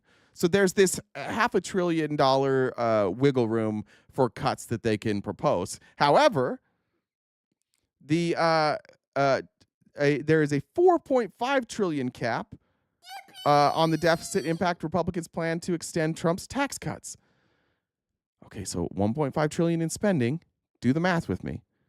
Let's say $1.5 trillion in spending and $4.5 trillion in spending cuts and $4.5 trillion dollars in tax cuts. So we cut $1.5 trillion. That's a $3 trillion gap. They are going to increase the deficit, the deficit by $3 trillion. What have we said about Republicans all along? They don't cut spending, and they reduce taxes. So they bring in less revenue while not cutting spending. In this case, they're cutting a little bit of spending, but the spending that they're cutting isn't paid for. None of this is paid for. They say they want a balanced budget. They are cutting taxes for the richest people, and they are not cutting spending to offset it. How is this fiscally responsible to any Republican? How the fuck is this fiscally responsible? It's not. This is just showmanship. They say under the agreement, Arrington would be able to adjust the spending cuts, floor, and tax impact cap when crafting the budget reconciliation package. For example, with the deficit reduction floor set at $1.5 trillion and a target of $2 trillion, if the committee finds $2.5 trillion in reductions, Arrington. So then, if they find, our goal is $2 trillion. If we can get $2.5 trillion in spending cuts, so let's say we go above and beyond and we find $2.5 trillion in cuts. Great. What does that mean? Then they can allow the Ways and Means to design policies to raise its deficit increase allowance from $4.5 trillion to $5 trillion. If we cut more spending, we can actually cut taxes even more. Now, we're still running at a deficit here. We just want to make sure that we don't run at a deficit more than $3 trillion, if we can help it. But if we can cut a little bit more spending, then we can cut even more in taxes for rich people. None of it pays for itself. I don't know how Republicans get away with this. Now I remember. Because their constituents are fucking morons. That's how. This is not fiscal responsibility. This is not cutting waste. This is trying to figure out how much money they can rip from programs so that they can sort of justify this tax break, which is going to largely bankrupt America. It will not benefit anybody but the rich. Inflation will skyrocket. All of these folks like Elon Musk are going to get richer, and we're all going to get more poor. And Republicans are such cucks that they're allowing this to happen. They talked so big for 4 straight years of Joe Biden, while Joe Biden, at the very least, didn't cut taxes. And Joe Biden did cut spending. He was more fiscally responsible than these folks. The second they get back in power, cut taxes, cut spending just a little bit, increase the deficit. It's what they do every fucking time. It's what they've done every fucking time since Clinton. This is all they do. They explode our deficit every time, and here they are again after spending 4 years ripping Joe Biden and saying, we're going to be the ones that come in and save the country. Their first act is to cut spending for poor people and cut taxes for rich people. They do not care about anybody but the rich, and it's absolutely insane. I don't get it. I have no understanding for this. Why, as a Republican elected member of Congress, would you fuck over all your constituents for a handful of rich people? Why? Farmers are losing their businesses right and left. People are about to lose SNAP benefits, VA benefits, Medicare benefits, Social Security benefits, did I say Medicaid or Medicare? Whichever one I didn't say, Medicaid, Medicare. They're going to slash these budgets. Education department is going to lose funding. Everything that we rely on our government for is going away, but thank God the billionaires are going to get more billions. Hallelujah. And this is how Russia did it. This is why Vladimir Putin is installed as a dictator, despite the fact that they have democracy. Like, it still lists democracy over there. They still vote, but they can't really vote. And for those Republicans who think, great, no more libs, cool. Enjoy working your entire fucking life. Enjoy not owning anything. Enjoy not having money to go on vacation. Enjoy all of it. And by the way, we're like a shittier, like what we're proposing is like a shittier version of Russia, because we're also not going to give health care, and we're also not going to help poor people. At least Russia does health care and they give money to poor people. At least they do that, but not over here. Over here, we're going to give every ounce of our money to a handful of rich people. Why? Because Donald Trump says that he's America first, and it's all about America first. None of this is America first. It's Americans last. It's the game that we're playing right now. It is 100% billionaires first, but they recognized and they learned from the Reagan administration that as long as you keep telling Republicans you have their best interests at heart, and as long as you can blame immigrants and poor people for all of our problems, Republicans will keep showing up and voting for you because they don't want to admit that, yeah, the government is useful. And yeah, sometimes it's nice to rely on the government. I hate that we have created a stigma around like relying on help from the government for your kids' education, for the roads that you drive on, for money when maybe you want to go back to school and change careers, and the government might help you out with that. Like, that person is seen as weak, but the guy that's the farmer that's out there busting his ass, losing money every year and voting for these billionaires to get tax cuts, that's a real man. That's a real American. Yeah. Trump may not understand the causes in America. Good point there. All right, let's get to the main stuff. Did I get these? Charles, thanks for the super chat. Appreciate it. Alexandra, petition to post more videos on your IG from YouTube shows so we can share. Yeah, I talked to Jen about that this morning. We've kind of neglected TikTok and Instagram, and it's just because both of us are stretched pretty thin. But we're going to try and take some of the stuff that we're posting on YouTube and just reformat it so that we can share it on Instagram and TikTok. So thank you for that, Alexandra. We will definitely do that. I've lost Medicaid because my Social Security went up $20. If I lose Medicare and Social Security, I lose my home. I lose everything. Jesus Christ. And ultimately, what does that do for the billionaires? It gives them more leverage. Like, maybe they want this tech oligarchy. They want their own fiefdoms. They want their own kingdoms. They want you to all work for them. And maybe they'll offer you Social Security. Maybe they'll offer you some sort of health insurance. But it will be at the expense of your freedoms. I want to go to Curtis Yarvin today so I don't miss it because I have him kind of at the end here. I was watching Majority Report yesterday, and this guy came on. His name, I forget his name already. He has started there's a website called the Nerd Reich, and this is his intro video to the Nerd Reich. He was on Majority Report yesterday, and I want to show you guys this video, and then we're going to get into Curtis Yarvin, and we're going to get into just a little bit of information that will show you that the plan that they had in place is absolutely playing out. We should not pretend anymore that this is not a tech oligarchy attempted coup. We should not even pretend that anymore, and we shouldn't let people say that it's not, because it definitely is. This is about a 5-minute video just introducing it. I'll share this in the Discord as well, or Kim will. This is a good video to hang on to and refresh. It's also a good video to share with maybe a friend who's like, wait, what's this tech oligarchy? This is just like a good kind of like refresher. And then I'll get into some Curtis Yarvin stuff. From the Nerd Reich, Silicon Valley's playbook to destroy America's government. What Elon Musk is doing to the United States government. His name is Gil Duran. There we go. That's the person who's put together the Nerd Reich.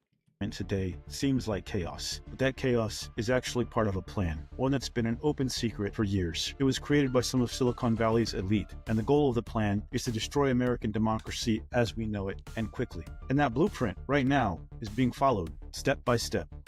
In 2012, a software programmer named Curtis Yarvin gave a speech in which he talked about something he called rage, or retire all government employees. Most people ignored it, but Yarvin is close to Peter Thiel, a billionaire and one of Silicon Valley's most powerful figures. In fact, Yarvin became known as Thiel's house philosopher.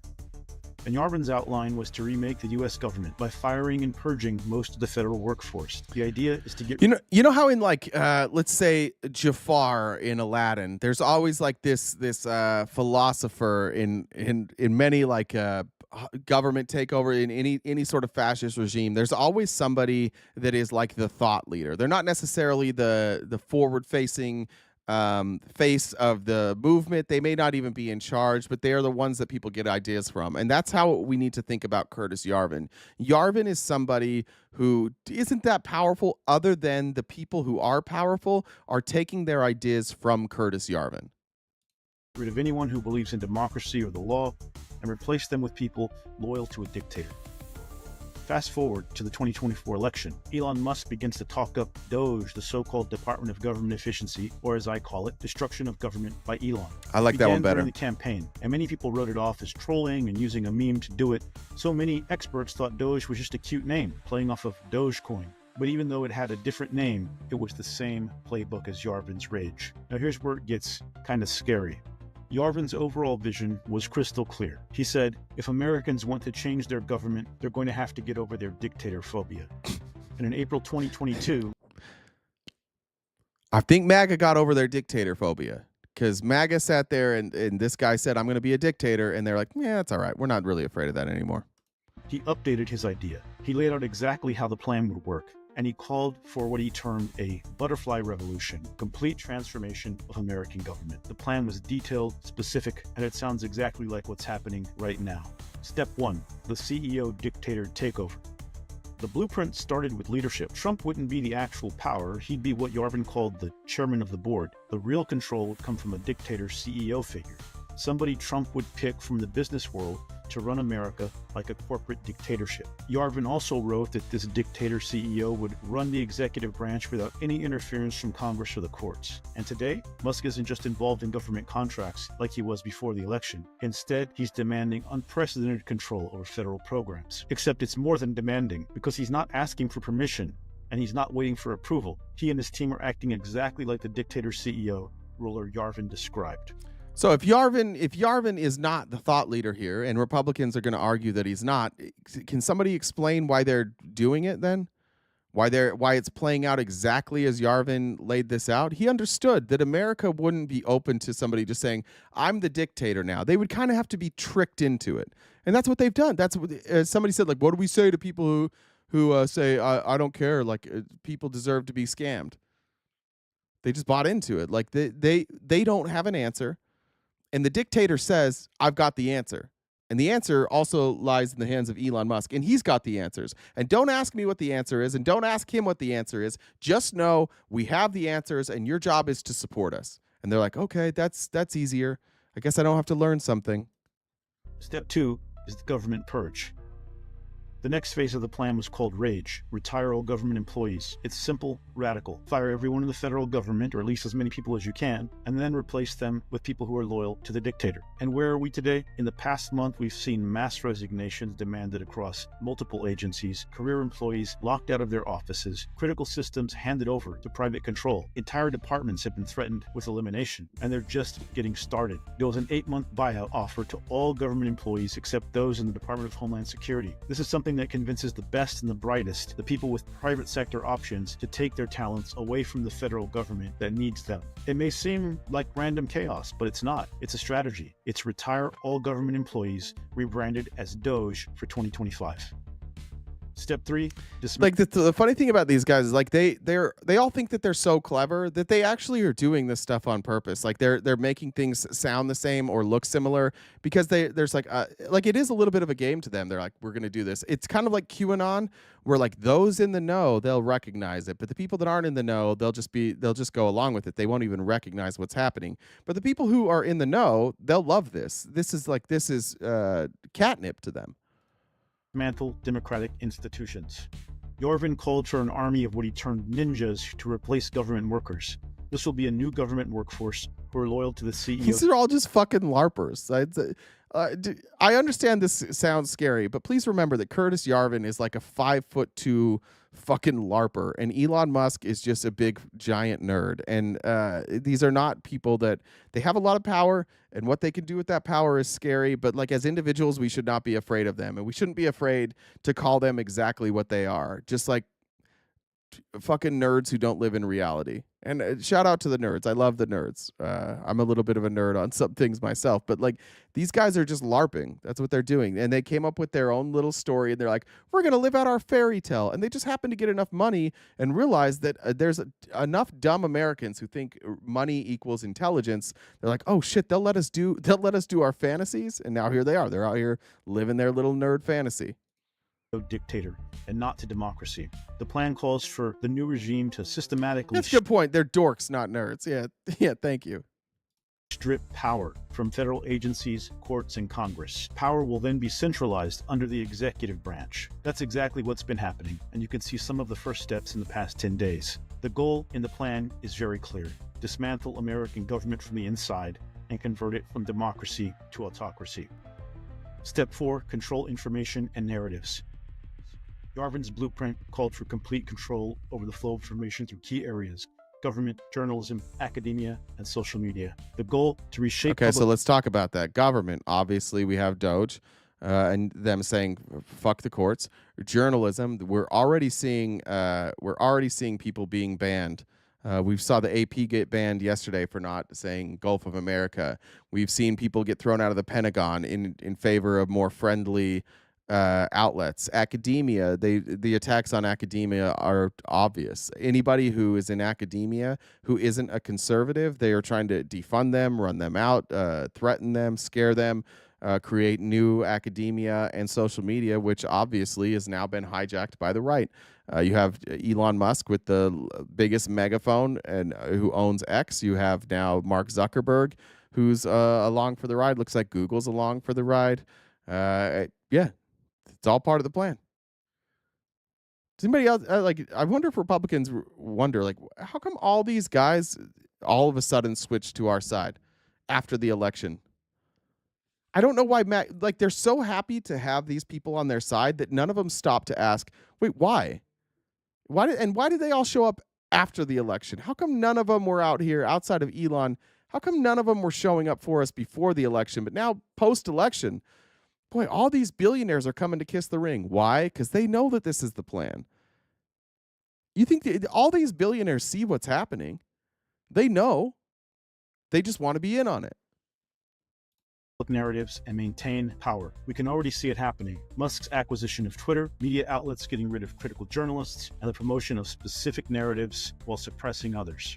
Even following the air disasters in Washington, D.C. and Philadelphia, the National Transportation Safety Board announced it will only update the press about the recent plane crashes on X, not over email, not in other legitimate ways. All of this aligns perfectly with the original plan, which isn't just about controlling government, it's about controlling how people think about government, and then they can keep power for the long term. So that's the plan, the one so many of the most influential figures in Silicon Valley have been talking about for years. Undermine the credibility of the federal government, defy legal oversight, and concentrate power in the hands of a small group of foreign-born billionaires.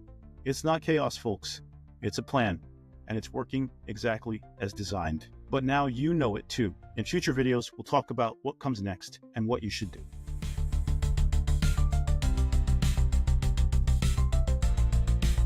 All right. That's the Nerd Reich photo credit. Oh, we got somebody here from Arizona. Shout out. All right, let's jump into this. So this is Curtis Yarvin. Curtis Yarvin, you might think looks like a less healthy version of Keith Raniere. I'm trying to figure out a way to like link Curtis Yarvin and Keith Raniere. Hold on one second. Hold on one second. Just let me finish. I'm trying to figure out a way to link Keith Raniere and Curtis Yarvin because I think they're remarkably similar. So if somebody comes across a link between those two, let me know. All right, Jen, what's up? I think we might have some messages. I saw some in the comments. Just come and do my check-in. So he's gonna check the Venmo Cash App. So if you see in the top left-hand corner, we've got that gift goal. We'll be on for another 2 hours or so. We wrap up each day around 1 o'clock Pacific time. So this is our job. We need to knock out that gift goal so that we can keep doing this each day and providing all this information. So Venmo, Cash App, PayPal, Super Chats, any of those help go towards the gift goal. Also want to remind everybody to, if you haven't subscribed over on Twitch, you can use your Amazon Prime sub to do that for free, or you can pay for it if you've already used your Prime sub for someone else. You can purchase a sub as well. Same with YouTube. We've got 4 different memberships. We're trying to get 500 so we can get a calendar going. And then also Discord. We got, I think, 2 new people joined Discord today. So if you all want to join the Discord, you can send me a message, Jen, Jenn, Dub, DUBB, the number 1, or any of the other mods, and we can send you a link to join the Discord. So there's those things, and then got some messages. Do you need anyone for like a knock joke or anything?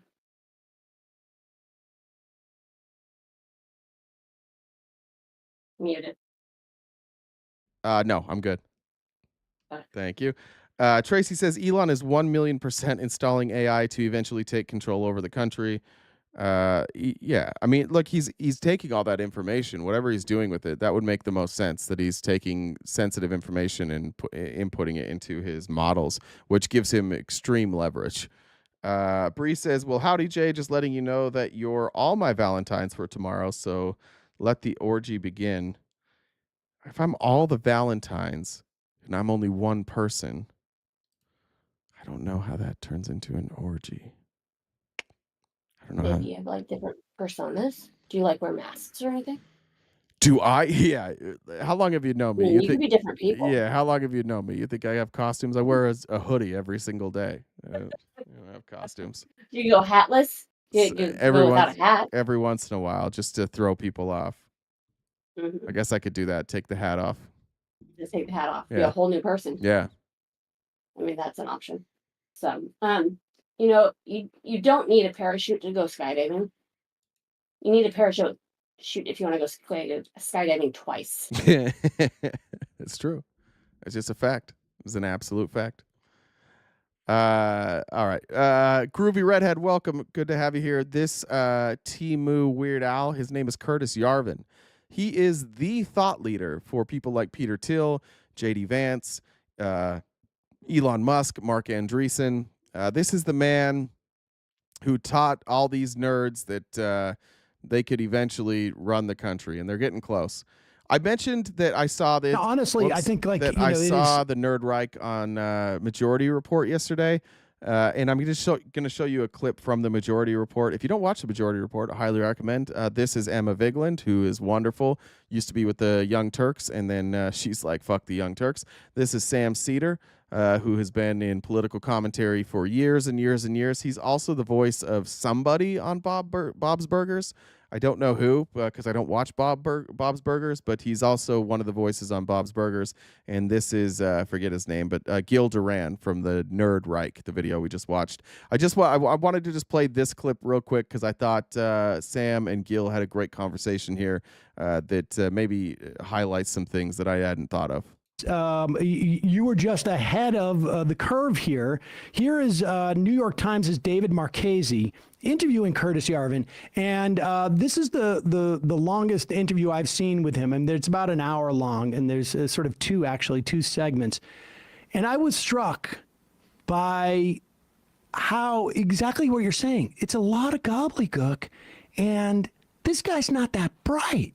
It's fascinating. He's asked, why do you think FDR was a dictator or a CEO or a king, whatever? They sort of they play around with these terms as more or less the same type of thing, and he doesn't seem to really have an answer except for a strange anecdote. But let's just listen to this for a minute or two. This is Curtis Yarvin being interviewed at the New York Times. This came out about 3 weeks ago, I guess. Yeah, I think he's the health inspector from Bob's Burgers. Yes, I think that's who he is. He's not like a main. I don't know if he's in every episode, but I'm pretty sure that's who he is. Hugo, yeah. He's Sam Cedar, by the way. If you haven't watched him, he's absolutely fucking brilliant. So is Emma Vigeland. I love their show. It's by far, in my opinion, the best political show the best political show. How about that? Not just on the internet, anywhere. I think they're the best at breaking this shit down. Mark Andreessen, and so I sent this piece to Mark Andreessen, and this is Curtis Yarvin, and it's an excerpt from the diary of Harold Ickes, who is FDR's Secretary of the Interior, and it's a little diary entry describing a cabinet meeting in 1933, and what happens in this cabinet meeting is that Francis Perkins, who's the Secretary of Labor, comes in to this meeting and is like, here, I have a list of the projects that we're going to do. FDR personally takes this list, looks at the projects in New York, and is like, this is crap, aren't you doing? Like, humiliates Francis Perkins in the Oval Office or wherever they're having their cabinet meeting. And then at the end of the thing, it's like everybody agrees that the bill will be fixed and then passed through Congress. This is just a picture of... You see the host? He's like, what the fuck are you talking about? And that's what Sam's pointing out. Like, he's not that bright. He's really not that bright. Like, even his explanation of how he thinks bills are coming into place from this diary entry is bizarre. And the fact that he took it from a diary entry is bizarre. This is a weird human being. His brain doesn't work in normal ways, and I think because he is so different, people think he's brilliant. But he really isn't saying anything, and he almost never says anything. FDR acting like a CEO. And so, the question of, was FDR a dictator? What does it mean to be a dictator? What does this pejorative word mean? I don't know. What I know is that Americans of all... It has a fucking meaning. Was FDR a dictator? No. Unequivocally, no. He was an elected leader who relied on Congress to pass his bills. Unequivocally, no. He was not a dictator. You know, he asked these questions like there's no answer. Like, was he? Who knows? Everybody knows Curtis Yarvin. Literally everybody who knows who FDR is, who knows a little bit about FDR, knows he wasn't a dictator. Everybody knows, but he's like, it's unknowable. How could we possibly know? Stripes, Democrats, Republicans, and everyone, except for a few right-wing Republicans, basically revere FDR. And FDR ran the New Deal like a startup. Okay. Okay. I don't know. I honestly like a startup. I'm waiting. Like, what made FDR a dictator in your mind? And he was rude to Frances Perkins the first time she came in, and everybody liked FDR. He ran it like a startup. Well, she was a DEI hire. What's going on here? Like, I mean, I don't want to spend too much time, sort of diagnosing Curtis Yarvin. Although I did note that it seems like every reactionary wears a leather coat on some level. Like it's their way of saying, I want to take us back to the 14th century, but I'm wearing a leather coat, so this has got to be all new and rebellious. But what? All right, that's where I wanted to stop it because I thought that was hilarious. Like, it's put on a blazer, put on a leather coat. Now you're a badass and not a fucking moron. Like you didn't say anything. Nobody knows what the fuck he's saying. But when he talks like that and he does it with confidence, people are just like, yeah, this must make sense. The reason it doesn't make sense is because I'm not high level enough. It couldn't possibly be that this guy's a fucking idiot. It couldn't possibly be that. I just don't understand it because he thinks too high. Like, was FDR a dictator? No, he wasn't. He certainly was not a dictator. Nobody thinks he was a dictator except for the followers of Curtis Yarvin. And those followers include the likes of J.D. Vance, Mark Andreessen, Elon Musk, and Peter Thiel. They love him. They think he's fucking brilliant, and he's not. He's very, very dumb. This is. I tried to show this to the research team yesterday, and I got no buy-in because I'm trying to figure out like a comp for Curtis Yarvin, and I the obvious one to me at first was Keith Raniere, who looks like Curtis Yarvin. Like he's a small guy with outrageous hair that talks a lot but doesn't say anything. That was my first one. If you guys have seen, Keith Raniere was like the leader of the Nixium cult. I can't remember. There's an incredible documentary on it. If you haven't seen it, that's on HBO. I highly recommend it. I forget what it was called. Somebody in the chat will know what it's called. Couldn't get a bite on that. But are there any UFC fans here? Do we have any? Sorry, I'm going off script here. I'm going off because I swear to God I'm right about this, but nobody is with me. Is there anybody here that is like you've watched the UFC for years? Raise your hand in the chat if you're that person, because I want to talk to you. Okay, Eli, when did you stop being a UFC fan? Chuck, you're there? Okay, yeah, we're going rogue. If you have watched the UFC, if you're a fan for a while, even if you've stopped watching now, you remember Diego Sanchez. And Diego Sanchez was this fighter that fought out of Albuquerque, New Mexico. Never was somebody you would be like, oh, he's super intelligent, but he always had these fights that were wild. Like, this is a dude who would fight to the death, and he was kind of revered for that. People were like, yeah, this is the guy. Like, he may not be the most talented or the most athletic or the smartest, but this motherfucker fights. Like, he fights to the death every single time.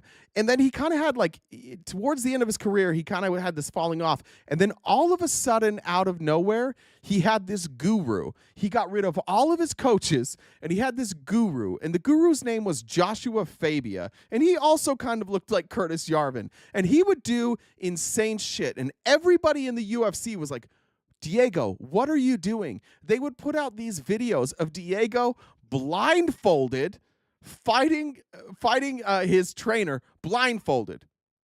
Like, feel the energy and know when the punches are coming. And then they would show videos of these guys in a ring, like Diego and his training partners, and Joshua Fabia with a knife chasing them around, trying to stab them. And everybody in the UFC, every fan, every coach, every fighter was like, what the fuck are you guys doing?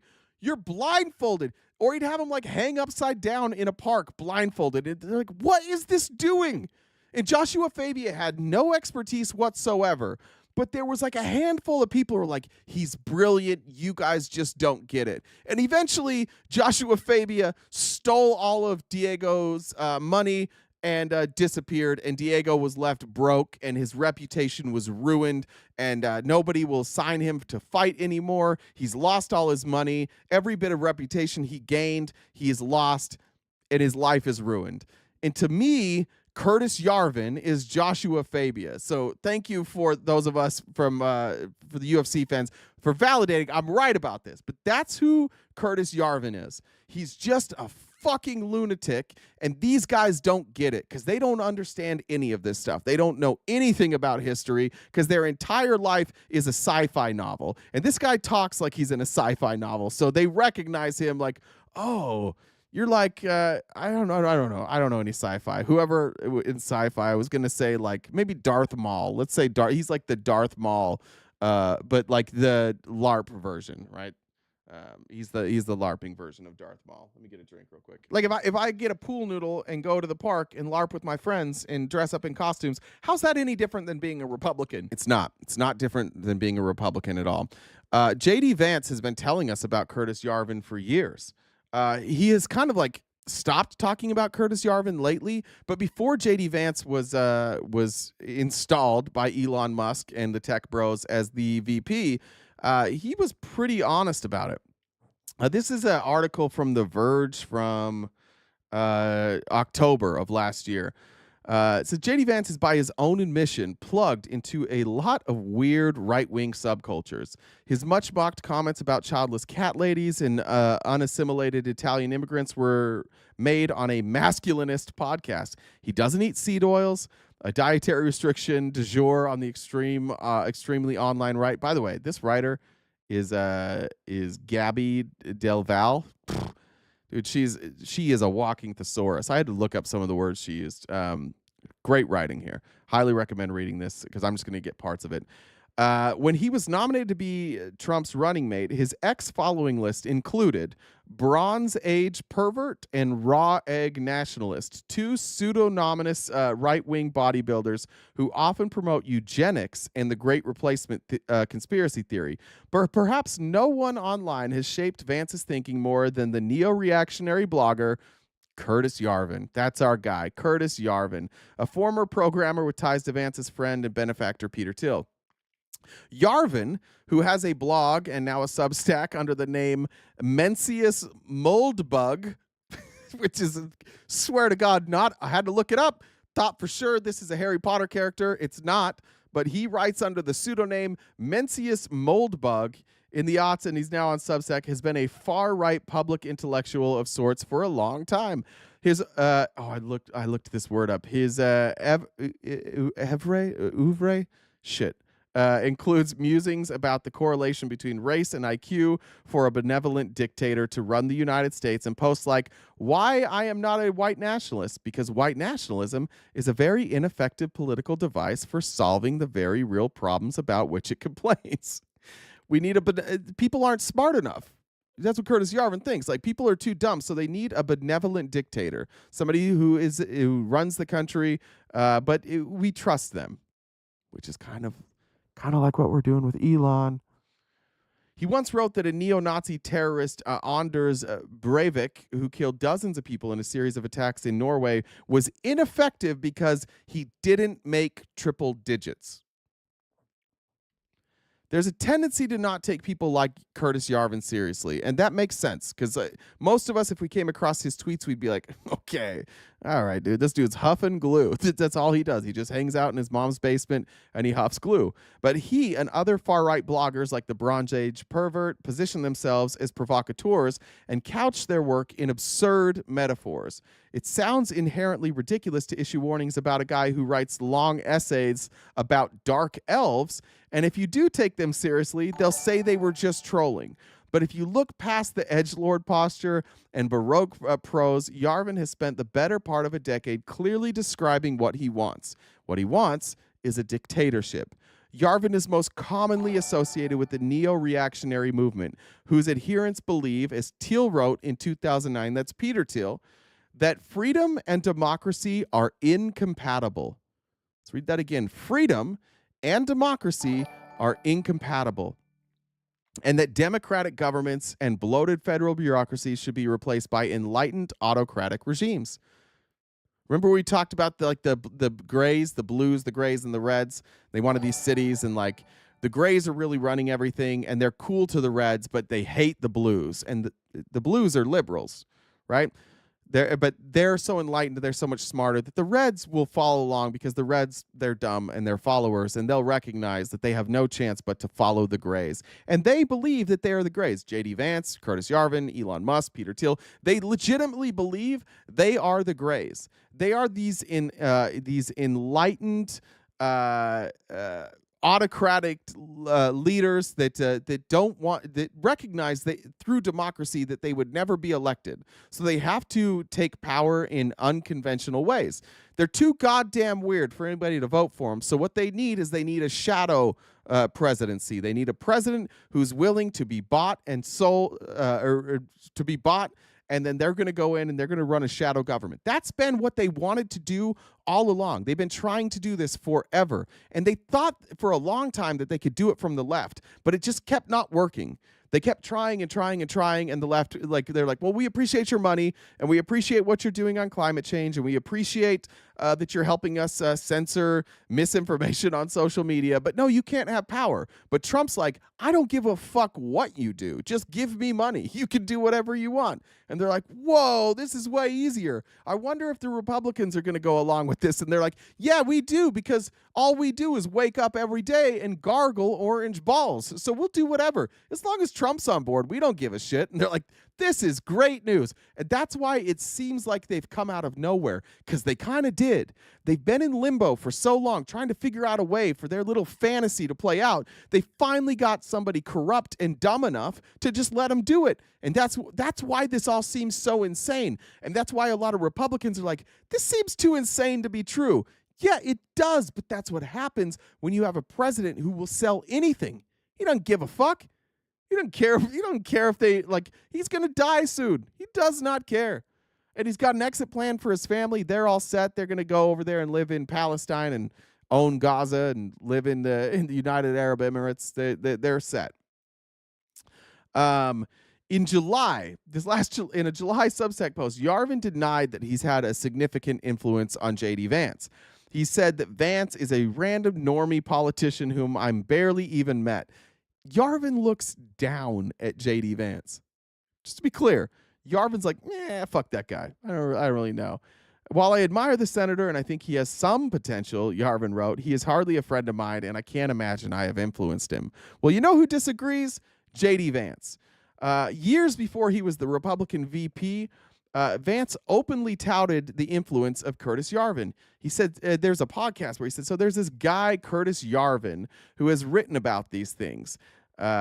He went on to explain how former President Donald Trump should remake the federal bureaucracy if he gets reelected. He said, I think what Trump should do, if I was giving him one piece of advice, just tell me if this sounds familiar, fire every single mid-level bureaucrat, every civil servant in the administrative state, and replace them with our people. Our people. These fucking nerds that are LARPing. Put our people in here. And when the courts stop you, stand in front of the country and say, the Chief Justice has made his ruling. Now let him enforce it. In other words, Donald Trump is king. Fuck you, courts. Fuck you. What did J.D. Vance do? Let's find it. Where's the J.D. Vance tweet from yesterday? I probably should have had this up. J.D. Vance courts. Let's find this. You tell me. This is, again, long before he was the VP candidate, long before he was even on the radar. He said that that's what he thought Trump should do. Well, then Trump did it. Trump started installing loyalists, and here's J.D. Vance tweeting this out. If a judge tried to tell the general how to conduct a military operation, that would be illegal. If a judge tried to command the attorney general in how to use her discretion as a prosecutor, that's also illegal. Judges aren't allowed to control the executive's legitimate power. Now, where he's wrong is that Trump isn't using legitimate power. He's using power granted to Congress and just saying it's my power, but he's following J.D. Vance's advice and saying, fuck you. I'll do what I want. I've ruled. I've said what I'm doing. Get out of the way. We can't sit here and pretend that this isn't happening. And Republicans can't sit here and pretend that this isn't happening because it's playing out like it's scripted. Like, I'm starting to believe in, like, the theory of simulation, that we're in a simulation theory. Because we read the fucking script. There's been a script out there, and they're just doing the script. Like they saw it all coming. Well, when the courts stand up and do what the courts are supposed to do because there's a constitution, you say, fuck them. And they're doing it. It's exactly what they're doing right now. This piece of advice is more or less identical to a proposal Yarvin floated around 2012 called the Retire All Government Employees, or RAGE. You remember that from the video? RAGE, R-A-G-E, Doge, D-O-G-E. It's just a rebrand, right? It's just a little spin that Elon put on it. So you couldn't connect it directly back to Yarvin. Or maybe he did it because like he liked Doge. Who knows? Maybe they didn't really think about it that much. But it's the same plan. As described by Yarvin, RAGE, and I'm going to just change it, Doge's purpose is to reboot the government under an all-powerful executive, a sort of debugging. This is like a hard reset, right? Like when you have when you go in and you what is it when you reset the computer when it's like, do you want to reset it in safe mode? Like because it shut down wrong? That's kind of what he's saying here. Yarvin sees elections as ineffective methods for political change because while the head of state and their political appointees may change, the career bureaucrats, who in Yarvin's view are really calling the shots, and that's where Yarvin's dumb. Career bureaucrats aren't calling the shots. They don't do anything. They're payroll. They're HR. It's like going into Tesla and being like, you know who's really running this shit is HR. No, they're not. No, they're not. Elon is. These are just the people that are carrying out orders. These are foot soldiers. Bureaucrats are just foot soldiers. They're not calling the shots. This is when Sam Cedar is absolutely right when he's like, look, this guy's not that bright. People have to stop pretending he's that bright. And I think that tearing this apart in this way is really an effective way to say, what's the plan here, Republicans? Once you dismantle the administrative state, what's your plan? Because I don't think they know. What is it? What are they going to say? Well, then we're going to save money. Okay, how are we going to get things done? Well, we're going to save money. How does that affect you? I don't know. I don't know if it does affect me. That's as far as I've thought. I've only thought as far as to defend this. I've never thought about the implications of any of this. They're really, honest to God, like not that bright. If Americans want to change their government, they're going to have to get over their dictatorphobia. I wanted to say like dictaphobia. Dictatorphobia. We showed you that one earlier. If Americans want to change their government, they're going to have to get rid of their fear of dictators. Well, fuck, the Republicans have done it. The Republicans are like, no more fear of dictators. We're in on dictators. They've just done it. They were absolutely right to assume that Republicans wouldn't fight back. Let me read some comments here. By the way, we're well short of the goal still. Oof. Well short. I forgot we were there. It's 12:30. If you guys could help us accomplish our goals, that would be great. Nancy says, happy heavenly birthday to my son, Marcus. Happy birthday to your son, Marcus, Nancy. Happy heavenly birthday to Marcus. Hope you have a great day. Let me adjust this. There we go. All right. Rage bears obvious parallels to Trump's war against the deep state of federal bureaucrats. In October of 2020, Trump signed an executive order that you guys might have heard of. Like you hear Republicans refer to Schedule F. To be honest, I wasn't aware that this was something that they invented. But basically, federal agencies would be encouraged to hire staffers who pledge loyalty to the president. The new policy was called Schedule F because it was a new employment category. It wasn't one that they had before, and it would have actually worked if Biden had not canceled the order right after he took office. Schedule F was a radical idea cloaked in the sanitized language of the federal bureaucracy. Its goal was to concentrate power in the presidency and undercut what Trump and others on the far right refer to as the deep state, which apparently is just HR, which makes a lot of sense, right? These are all literal like sex predators. Every one of them is a sex predator. And what do sex predators hate more than anything? HR, rules, people standing in the way of them being predators. So despite being sex predators, the ones that aren't sex predators are actual predators. Like they're preying on the American people, and they don't want HR standing in the way. The regime goes beyond liberals or Democrats. It includes mainstream politicians from both parties whose primary goal is to uphold our current political order. That's what he says. Like anybody who believes in the Constitution is an enemy, just so we're clear there. That's what J.D. Vance thinks. That's what Curtis Yarvin thinks. That's what Elon thinks. That's what Peter Thiel thinks. And then you got to ask yourself, well, if you don't believe that Trump thinks that, why is he surrounding himself with all these people who want to undo democracy, who don't believe in democracy? Why? Almost he's dumb. Is he dumb? He doesn't know? Or he just thinks he's controlling them? That might be the Republican answer. They're like, oh, no, he's really the one that's in control. On Yarvin said he's a kind of an all or nothing doomer. His ultimate vision is an American monarchy run by a national CEO or a dictator. Trump, of course, famously said he would be a dictator in office on day one. If the courts if the courts don't side with Trump, Vance has suggested as recently as this year, he should just proceed anyways. If the elected president says, I get to control the staff of my own government, and the Supreme Court steps in and says, you're not allowed to do that, like, that is the constitutional crisis. It's not whatever Trump or whoever else decides to do in response, Vance told Politico months before becoming Trump's presidential nominee. Now, Republicans are out here claiming it's not a constitutional crisis. But this is literally, Vance said last year, if the courts don't side with Trump, and Trump says, I'm going to do it anyways, that's the constitutional crisis that we're looking for. He knew, they knew. This is what they wanted. They want a constitutional crisis. Look, when it's a little bit different, but it's similar to what Putin did. It's similar to what all of these dictators do. They create a crisis so they can consolidate power. The courts aren't creating a constitutional crisis. The left isn't creating a constitutional crisis. We are saying that our country is governed by a constitution, and you have to adhere to the Constitution. And Trump is saying, fuck the Constitution.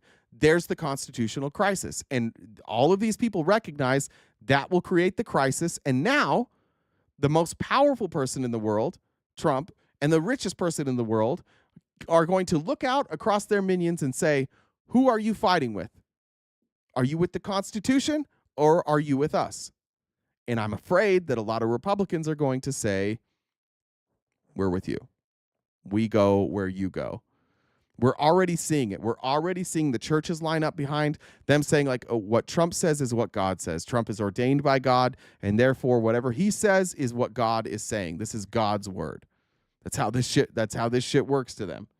And that's why you see the people like Heritage Foundation and all these conservatives going along with it, is because for them, like, great, they get to create a Christian nationalist society. And that works for Trump and it works for them because nobody's more easily controlled than religious people.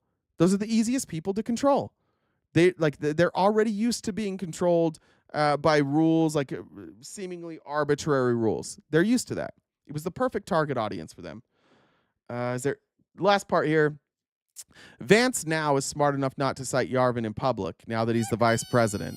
But he hasn't publicly supported some of the bloggers' more repugnant views, but that doesn't mean that he's not plugged in.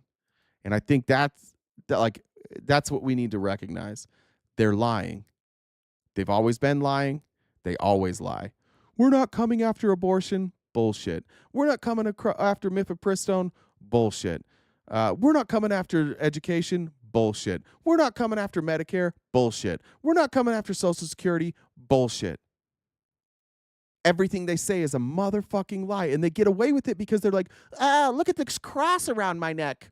Do you see? You saw Caroline Leavitt out there? By the way, I've seen Caroline Leavitt before she was press secretary. You know what she wasn't doing? She wasn't wearing big crosses. She was just out there flaunting her body so she could go get a 60-year-old man to pay her bills. A lot of these people sure as shit didn't start wearing crosses until they were in positions of power where they were shitting on poor people and handing over the government to a dictator. And now they're like, oh, don't pay attention to what I'm doing. Look at this giant fucking cross.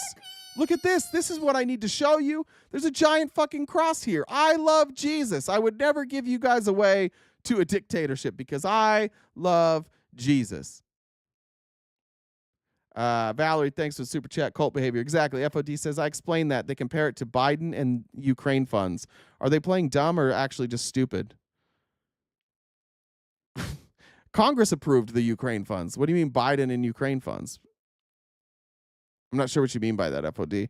I know you're just repeating their argument. I'm just not sure what you're saying. Are you saying or are you saying that Biden threatened to withhold funds from Ukraine when he was vice president? Whichever one it is. I'll try and watch in the chat for what you're saying so you don't have to super chat that over. Thank you guys for the super chats, though. Appreciate it. Did I miss any here?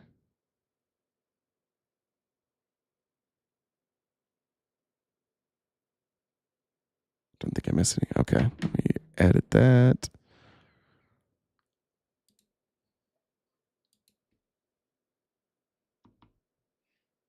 I just heard my daughter actually cough. Maybe she's really sick and not faking it anymore. All right. Now here is a Substack from Curtis Yarvin. This is pretty bizarre. Let me change the. It's hard to see. This is Curtis Yarvin's Substack. Again, he writes under the. I'm trying to remember the name.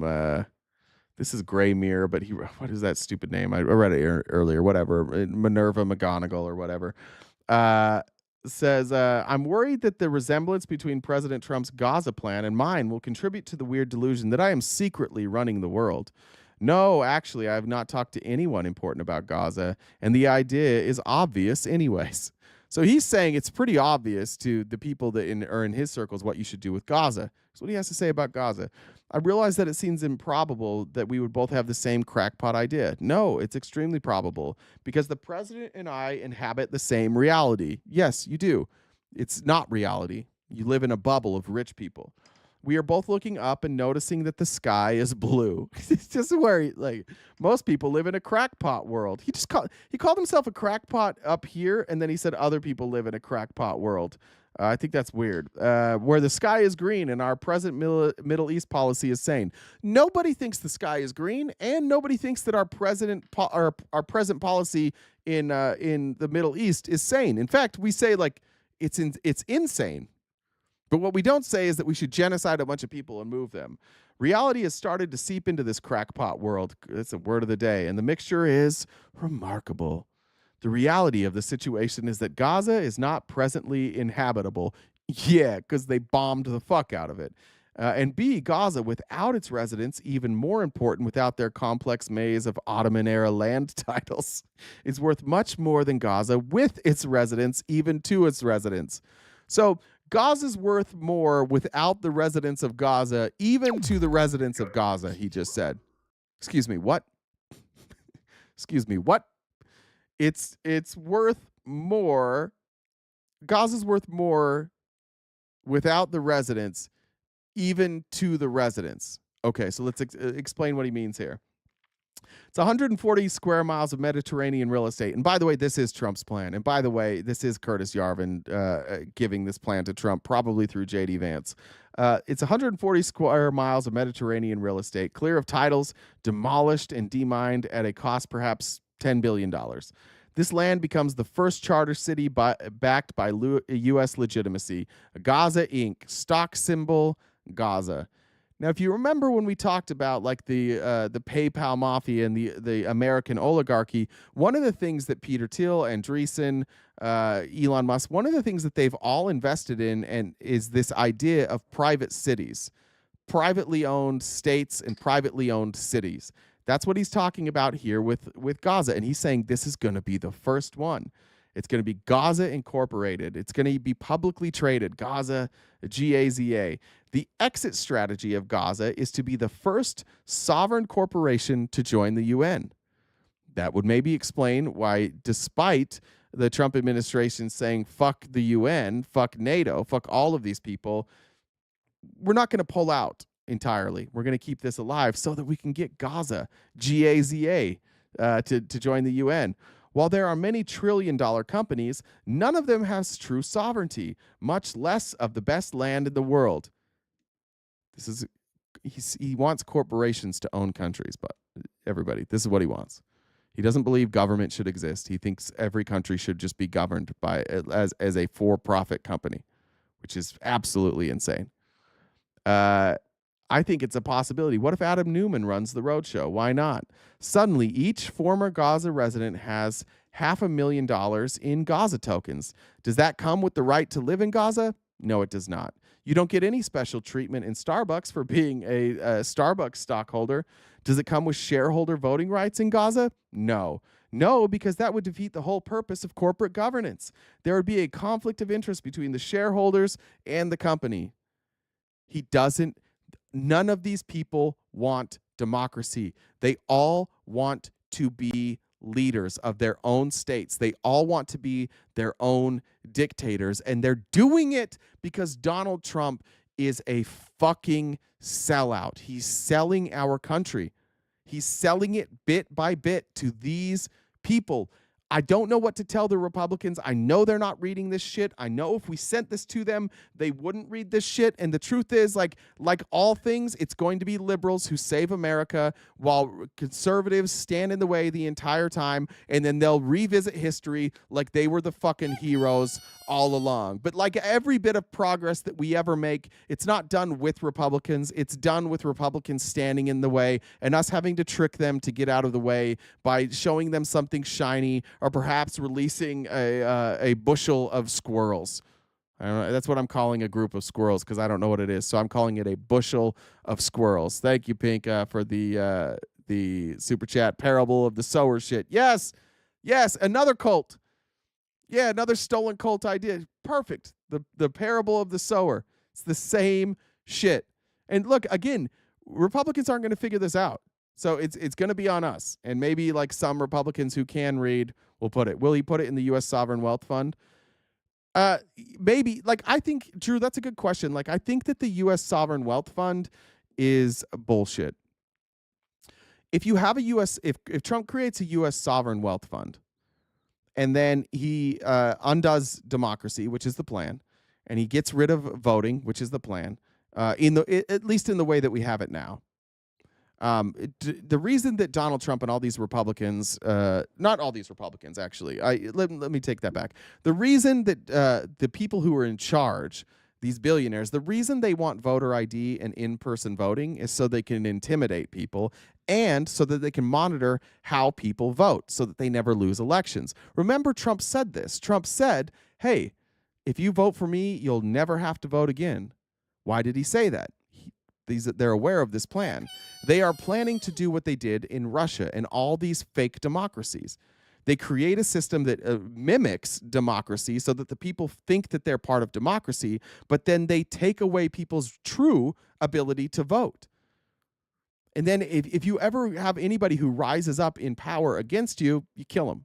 You put them in jail, which is what they're talking about, right? Don't they want to put a bunch of Democrats in jail for investigating Donald Trump? And I know that Republicans are like, well, you guys tried to put Trump in jail. No, we didn't. No, we didn't. None of us did. In fact, all the cases that he went through, Joe Biden, Merrick Garland, they couldn't even bring a fucking case against him. They didn't even go to court. They didn't even go to trial. The only people that were successful at bringing cases to him were not the federal government. It was state governments, and it was civil suits. And they didn't even really try and put him in jail. He just got a slap on the wrist. So they use that. They're like, oh, this is a criminal. And now they get to be like, oh, well, we're just doing what you guys did, except for there's no crimes committed. What are the crimes they're talking about committing? All these people from the FBI, from the DOJ, these inspector generals, they're all being fired for doing their job. So Trump is basically going to say, fall in line, quit your job and leave so you don't have power anymore, or maybe we'll just put you guys in jail. Do you think for 1 second that like he wouldn't put me or any journalist in jail who was telling the truth? I don't think so. Jack says a scurry of squirrels. Is that correct? That sounds better. Charles, thank you very much for the super chat. Appreciate that, my friend. Let me adjust this real quick. What is that? 10, 9, 2, 7. There we go.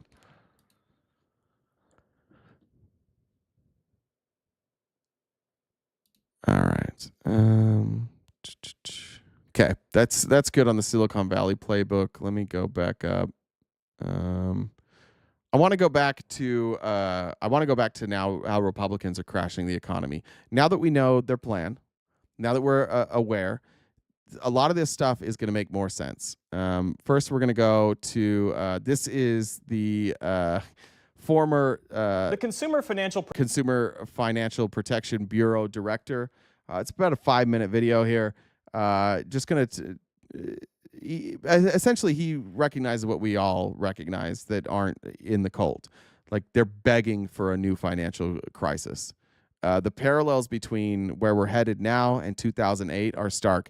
A lot of the people on the research team, including myself, we went back, we watched The Big Short. I highly recommend it because what you'll see is that the protections that were put in place after 2008 are all being stripped away. And they're being stripped away because when the economy crashes, which is going to happen, they want no protections in place that take away their ability to take over the country, at least financially. And so everything that's been put in place, everything we learned from 2008 is everything that they're trying to undo now. Protection Bureau has been shut down by President Trump, at least for this week and possibly much longer, perhaps permanently. The agency, which was created by Congress after the 2008 financial crisis, has limited credit card fees, made mortgage loans easier to understand, and returned billions of dollars to consumers. But it's also long been a target by many who see it as overly aggressive. Rohit Chopra is the former director of the Consumer Financial Protection Bureau and joins us now. Thanks. I'm going to stop these to read comments. Christians walking around with a symbol of Jewish oppression on their neck while praising a Jewish man who died that exact way is wild. It's wild to me. Yeah, you can't think about it too much, otherwise you realize it's dumb. Cam says, starting the chat RTP fund so we can ask it questions and it poops out an AI video of you answering them. I love that. I love that idea. That'll make it easier. Jackie says, I hate it here. Sorry, Jackie. I hope you mean here like in America and not particularly here with us, because we're happy to have you here. Thanks for coming in. Good to be here. So this has been known as one of the nation's most powerful watchdog agencies. Why? What has typically fallen under its purview since its creation? Well, we saw what happened in the years leading up to the financial crisis, mortgages that were setting people up to fail, and it crashed the economy. So what Congress did is created some real law enforcement with teeth to take down crimes against consumers. And over the years, we have recovered billions of dollars of funds that were really taken from people. They were cheated, and it's back in their pockets. I don't think it makes any sense to defund law enforcement that is policing Wall Street, big tech companies, and others who are taking advantage of people who are just trying to get by. And the broad scope of work is one of the reasons, as you well know, why Republicans have been targeting it for so long. Russell Vogt, who is the newly installed acting head of the agency, over the weekend he tweeted this: the CFPB has been a woke and weaponized agency against disfavored industries and individuals for a long time. This must end. To which you would say what? Well, I don't know what on earth that means. I do. I know what it means, and I can explain it. When they say disfavored agencies, they're talking about banks. They're talking about predatory banks. They're talking about banks that they've invested in, like the Silicon Valley Bank that went under. They're talking about disfavored people are people who are attacking or not taking advantage of consumers and creating a scenario where if everything goes to shit, they are protected, but the consumer is not. That's what he's talking about. He doesn't come out and say that, but that's what they're talking about. And the reason is he feels like, oh, they're coming after me and all my friends. Yeah, because you and all your friends are fucking scammers. That's why. That's why it feels like you're under attack, because you keep goddamn scamming people. The actions that have been taken by the CFPB in the past few years are against debt collectors who are illegally collecting on medical debt, against companies like Capital One, which have been withholding billions of dollars in interest, credit reporting companies who have... One of the things that Capital One did is Capital One has these like high interest savings accounts. And if you guys have one of these, you know that the rate is variable. Like it'll go up and down. Like I have one through PayPal that I think is like at 4% or 4.1%, but it got as high as 4.5. It'll move. But what Capital One was doing is they would get people in on this introductory rate, and then they, in the fine print, they wouldn't have that, they wouldn't be giving that rate. So they'd say you're getting 3.5, but they'd give 1%, knowing, and it was mostly on like, personal consumer accounts, knowing that those people don't have the ability to go to Capital One and do a lawsuit. So what the Consumer Financial Protection Bureau does is it gave people, swear to God, like this is how brilliant Elizabeth Warren is. You and I both know that if we get fucked over by our bank, and let's say we get fucked for $300, and that's all we had in our bank account, we lose $300. How are we going to hire a lawyer? We don't have any money. It's a civil case, so it's not like I can be appointed one. And the lawyer's not going to take the case because they're like, what am I going to get out of it? Even if I take it pro bono and take what my fee out of the back end, it's $300. Well, what the Consumer Financial Protection Bureau did is gave you and I the ability to go to a government agency on their website, submit a claim, and the Consumer Financial Protection Bureau would follow up on your claim, your $300 claim, and they would go to Capital One and they would say, please explain this. And most of the time, Capital One would just be like, write them a check. Most of the time, this stuff was settled within like weeks, sometimes days. People were for the first time ever in the history of our country, bottom line consumers, people with no ability to fight back against corporations, had a place that they could go and they could fight back against these massive institutions who stole their money. And Elon Musk and these guys are like, we're the real victims here. We're the real victims. And so we got to get rid of the Consumer Financial Protection Bureau. That is gone now. For anybody who has a savings account, for anybody who has, who is invested in a company, you lose your protection. It's gone now. You can't fight back unless you can afford really expensive attorneys. And think about it. Why would they do this now? Because every fucking one of them is scamming people with crypto. Crypto is a Ponzi scheme. And Doge, they all have these shitty meme coins. And they all have these AI companies that are funded by crypto. And if crypto crashes, they're fucked. And if crypto crashes, and then when crypto crashes, all these people go, wait a minute. Why do all these guys still have the money? They don't want a bureau standing in between them and these consumers who can say, sorry, Elon, you got to give that money back. Sorry, Mark Andreessen, you got to give that money back. This is hands down one of the best things our government has ever done. Hands down. It was created by a brilliant Harvard professor who said, I'm a 1%er. I'm part of the elite ruling class. But I recognize that there is no protection for the working class in America. And so I'm going to quit my job as a professor at Harvard, and I am going to get this program put in place in Congress, and it is going to protect consumers. And it has returned something along the, I want to say $200 billion to consumers. That money never would have flowed back to consumers. All of these billionaires would have kept that money. And because of Elizabeth Warren, we had this in place. And Elon just went in and said, fuck you, it's gone. And that's it. That's how crazy this is. This is the best thing our Congress has probably ever done. And because a few billionaires lost some of the money, they had to give back some money. They're like, we got to get rid of it. And Republicans just go along with it. Tarnished credit reports improperly due to errors. These are things that people of every political stripe want to protect themselves again. And often consumers do not have much power against some of the biggest corporations in America. And that's what the CFPB does to level the playing field. Well, apart from those who view the agency as being too aggressive, there are people who wonder if the functions could be carried out in another way. Every state has a consumer protection office. Why can't states do this work? Why can't the DOJ do this work? Well, we tried that, and it was an enormous failure. That's one of the reasons why there was a mortgage crisis. There was not a dedicated group of law enforcers focused on this. If people want to play some sort Yeah, that's important to recognize. Like we said, like states' rights. And who do you think advocated for not a federal program but a state-run program? Republicans. Why? Because then Republicans can carve out loopholes for everybody. Places like Florida, places like Arizona, who were some of the hardest hit places by the housing collapse.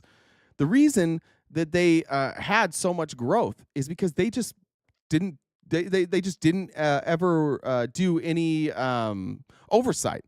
There was no enforcement. So you see, and it's exaggerated in The Big Short, but there's a scene in The Big Short where Mark Baum, who's played by Steve Carell, goes to a strip club. He's talking to the stripper while she's dancing, and he's like, wait, she's talking about a mortgage, and then she's talking about a second mortgage on her house. And then she's like, wait a minute, if my adjustable rate mortgage, like if default rates drop and my mortgage rate could go up 200%, what about all my mortgages? And he's like, well, you're talking about your mortgage and your second mortgage. She's like, no, I have 5 properties. And I've got 2 mortgages on everybody because you had all these mortgage loan sales scammers that were coming to people, and they're like, hey, the housing is never going to change. Like, it's always going to go up. It's protected. So go ahead and take out a second mortgage and then buy a second property with that second mortgage, and so on and so on and so on. And then they gave them adjustable rate mortgages because the commissions on adjustable rate mortgages were like 6 to 10 times more. You made way more on an adjustable rate mortgage. And so they went in and they got all these people to buy multiple properties without income verification, without job verification. And then they just said, it's fine. You have all these properties and they're cash flowing. They're going to pay for themselves. And in 10 years from now, you're going to be rich because you have 5 properties. They all paid for themselves. And then the housing market crashed. And the housing market crashed when 5% of the loans became delinquent more than 90 days. That's all it took. 5% of the loans were delinquent over 90 days. Do you know what we're at right now? Does anybody know what our delinquency rate is right now? Because I looked it up yesterday. Our delinquency rate is 3.9%, and it is rising. It's rising. And adjustable rate mortgages still exist. If you're a person who has a flat mortgage or a non-adjustable rate mortgage, when the housing collapse happens, it's not going to affect you. Like, it's not going to make your mortgage go from, let's say my mortgage is like $2,000 a month. It's not going to change. It's going to stay the same. But for people with an adjustable rate mortgage, they may go from paying $1,000 a month to $3,000 a month because the rate is adjustable based on the current state of the economy. So we're at 3.9%. 5%, as they said in The Big Short, is Armageddon. There are some protections that we've added that have not been undone by Republicans, specifically when it comes to how we create CDOs, which are collateralized debt obligations. If you remember the movie, basically they take all these home loans and they package them together as one investment. And those investments get rated by the rating agencies based on like how your credit is, your payment history. Top rating is AAA, bottom is B. But they put B plus, A plus, or AA, AAA all together as one, and nobody ever looks at them. So sometimes you have a whole collateralized debt obligation that is made up of shitty loans. And we still have that. They're not called CDOs. I forget what they call them now. They just literally renamed them. And people invest in those heavily because they have great returns and they're seen as a solid investment. So if you start seeing default rates above 5%, the CDOs are going to crash again. And all the protections that we put in after 2008 systematically have been undone by Republicans for the last, since 2008, since 2010, so 15 years. And now they're talking about not only have all those things been undone, they're removing the organization that is put in place to help you recover when you get scammed out of this. Again, 3.9% is where we're at. If they go up 1% more, and we're already seeing like a start of the crash. It's coming because Republicans don't know. They're not going to fix it. Like, we're going to see a housing crash. I don't think there's not very many economists who disagree. Like, we learned from the last time. We know what the indicators are. That's why you don't see the Federal Reserve dropping rates right now. They understand where we're at. sort of game of musical chairs that feels like pretext for actually wanting to sweep crime under the rug by some of the most powerful people in America, and that's just totally wrong. During the first Trump term, the agency at one point requested a budget of $0. This was back when Mick Mulvaney was the interim head of the agency, and this was done as a way to defang its enforcement actions. What was the impact then, and what's the comparison between what was done then and what the Trump administration is trying to do now? Well, when I took over as director of the CFPB, there was not much oversight over big companies. In some ways, there was concerns that it was just focused on small-scale actors. But just take a look in the last few weeks of the last administration, we saw the CFPB sue Capital One, sue Experian, one of the biggest credit reporting conglomerates, get $120 million back from Cash App, one of the biggest payment apps, and the list goes on and on and on. And I really think defunding this type of oversight is just begging for another financial crisis, and it's a complete giveaway to many of these big tech companies who increasingly want to become a bank. Yeah, all of them now are like, I mean, that's what Twitter's doing. Twitter wants to get into payments. That's been Elon Musk's dream all along, like be the middleman and collect money for every transaction you're collecting money. And now they're all trying to become banks, and they recognize what they've done. They recognize what stands in the way of banks being the most profitable, and it's government agencies standing in the way for the people. Let me read. It looks like some super chats came through. Johnny Longtrail says, Johnny, are you listening so you don't miss me reading your fucking message today? Were you listening this time? Also, balls. Thank you.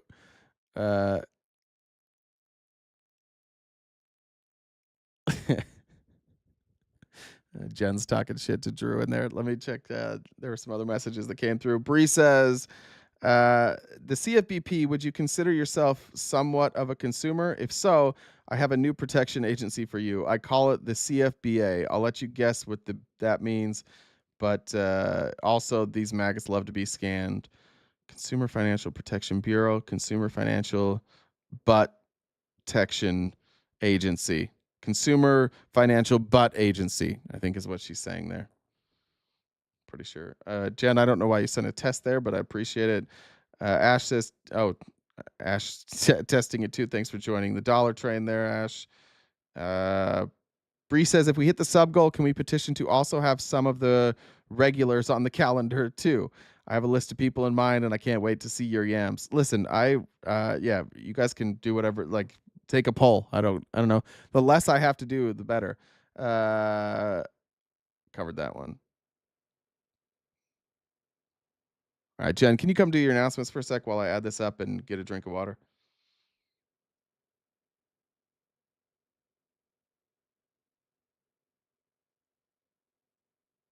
Maybe. Jen? Did we lose Jen? Jen's talking shit in the comments. She might not be paying attention.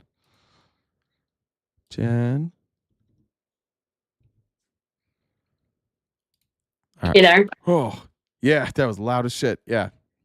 I'm moving rooms in my anyway, side note, not important. Just to remind everybody, we've got how much. I'm not right in front of my computer right this moment, so that's why I didn't hop on right away. 184 is what's left. 184, so we've got about an hour left, a little less than an hour, 55 minutes to hit 184. So Venmo, Cash App, PayPal, Super Chats, all those go towards our gift goal. So if we're a little further behind than we'd like to be within less than an hour. So if you guys could help us hit that, this is our job. That would be great. If you haven't subscribed to us on Twitch, please do so. You can either use your own funds or you could use Bezos's money with using your Prime sub, or you can grab one of the memberships that we have over on YouTube. There's 4 currently. And I don't have my jokes in front of me, so I'll have to come back with my joke. Okay. Daniel in the chat said, X money, now he can. He has his competitors' trade secrets now. Yeah, like, let's make no mistake about it. The reason that Elon is going into the Treasury, the reason that Elon is going into the IRS, the reason that he wants to access to all these is because he's going after his competitors. He wants all their information. You know, he can look at their bids, like he can look at their government contract bids. The same contracts that he's bidding on, he has access to, and he can just save them on a private server, and nobody's going to say shit. Like, I got to tell you, like, there's never been, hey, Drew, how are you? It's good to see you, Drew. I just want to tell you, like, are you done being on the side of, like, the biggest bunch of pussies that ever existed in the entire world? Like, you guys are literally cucked to Elon Musk. He's like, hey, I'm doing whatever the fuck I want now. And you're like, okay, Elon, we'll do it. I hope you're about done with this shit. Like, it's getting dumber. At this point, like, unless you think Elon's going to give you a handout, what the fuck are you doing following Elon Musk? What are you doing following the Republicans at this point? Thank you for the super chat. True spoken. Appreciate it. All right, I've got my joke. Thank God. Why did the turkey leave her husband? Why did the turkey leave her husband? Mm-hmm. God, I want to get this one. It's got to be gobble. It's got to be a gobble. No. All right, go ahead. She suspected foul play. Stupid. So dumb.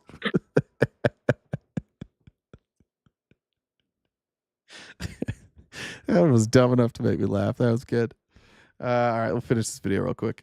What are the implications of this current shutdown? What work is not getting done? Well, that's what I want to know, and we have to figure out. Thanks, Tina, for joining the dollar train. Investigations that were in advanced stages, is all of that going to simply be deleted? And that means all of those consumers who might have been cheated and all of the companies and their executives, who's really winning in that? And it's clearly not consumers.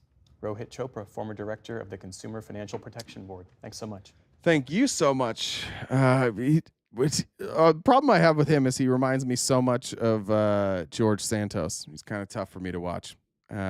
But there you have it. Republicans are gutting the protections for consumers. Congratulations. While they tank the housing market. And by the way, they want to tank the housing market. This isn't like a thing that's going to happen and they're going to be like, fuck.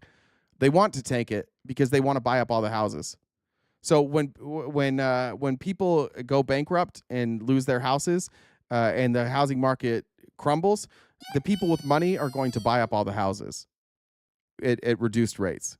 And they may keep them to be landlords, or they may sell them back to you in 4 years at triple the price. But they absolutely want the housing market to collapse. They know that they have people in place who are going to protect their own wealth. They know that they're not going to be on the hook for anybody else's wealth. And then they get to buy everything up for pennies on the dollars. Congratulations. Congratulations, Republicans. You sold out to the goddamn rich people, and a bunch of your friends and family, and maybe you are going to lose your houses. And lucky for you, there's going to be a nice, sweet corporation to swoop in and buy your house, and you'll have to go rent somewhere, and maybe you'll fix your credit in 7 years. And then in 7 years, when your credit is fixed, you can buy a house at 4x the amount that they bought it for. So terrific job, guys. You guys are doing terrific. All right. Trump clearly is just like being handed lines from the PayPal mafia. Listen to this. He signs a. All right, I'm gonna let you guys guess. He's signing an executive order on the Consumer Financial Protection Bureau. What's he gonna say? Anybody who has watched any of these, I'll give you a hint. PayPal mafia. What do they all say about the Consumer Financial Protection Bureau? Every one of them. When they explain it, they don't explain what it does, but they all say one thing. And it's all they say because they don't want people to really know. They say one thing. I want to know who's been paying attention in the chat. What is Trump about to say about the Consumer Financial Protection Bureau? Oh, wait. Liberal demons, good try. Billions, good check. No. I'm waiting. No, not it's fraud. I'm waiting for the real. No, not unconstitutional, not woke. I'm waiting for the real ones. Who's the real ones here? Listen, you're all getting the wrong answer, and that's okay. That's my fault. I haven't got it across. But there's one thing that they all say. Think Joe Rogan. Think what they all think. Mark Andreessen. Think Mark Zuckerberg, and think what they said about the CFPB, Consumer Financial Protection Bureau, to Joe Rogan. And while you're doing that, Vanessa says, Do you think the inventor of the vibrator heard, if you build it, they will come? That's a good question. Bureaucracy, no. God damn, I thought I had got this message across better. Debanking, close. Mikey, you're close. Debanking is close. That's part of it. Jen says, I guess I have nothing to say. Thanks, Venmo. Wait, I saw what you had to say. Deep state, deep state. Oh, I'm devastated by this. I thought I had got the message across. No. Here's what he's going to say. Palestinians from the West Bank, are they going to be relocated too? What's your position right on now, those? no. Right now, they're there, and I assume they want to remain there. It's different. They're there. It's never been like what we're talking about with the Gaza Strip. So they're going to continue there? You have No plans there. Mr. President, regarding the Consumer Financial Protection Bureau, Democrats, including Elizabeth Warren, have said... Reed got it. Reed got it. Thank you, Reed. I knew somebody would get it. Protection Bureau, Democrats, including Elizabeth Warren, have said that by freezing it, it's giving big banks and giant corporations the green light to small families. Pocahontas, the faker. That was set up to destroy people. She used that as her little personal agency to go around and destroy people. And she's a fake. Just like she said. You want to talk about a fake? How about this dumb bitch right here? This dumb fucking orange bitch who doesn't know what the CFBP is, literally taking lines. They're literally like, before they go out there, here's the lines that Elon has delivered for you. Here's what you say about the Consumer Financial Protection Bureau, that it's Elizabeth Warren's little brainchild that she goes out and to harm people and debank them.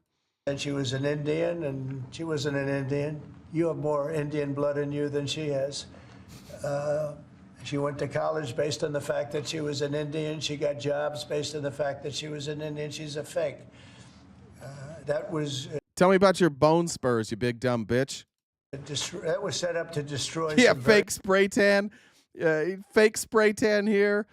Fake bone spurs. Won't release his transcripts. Wears lifts in his shoes. Got a scalp reduction to not look as bald. Yeah, tell us more about fake stuff. You baby back bitch. That's right, Bertna. Very good people, and it worked. I mean, it worked. A lot of great people. I'll tell you, before I ever heard the term. All right. First of all, Drew, housing market needs a 10 to 15% correction.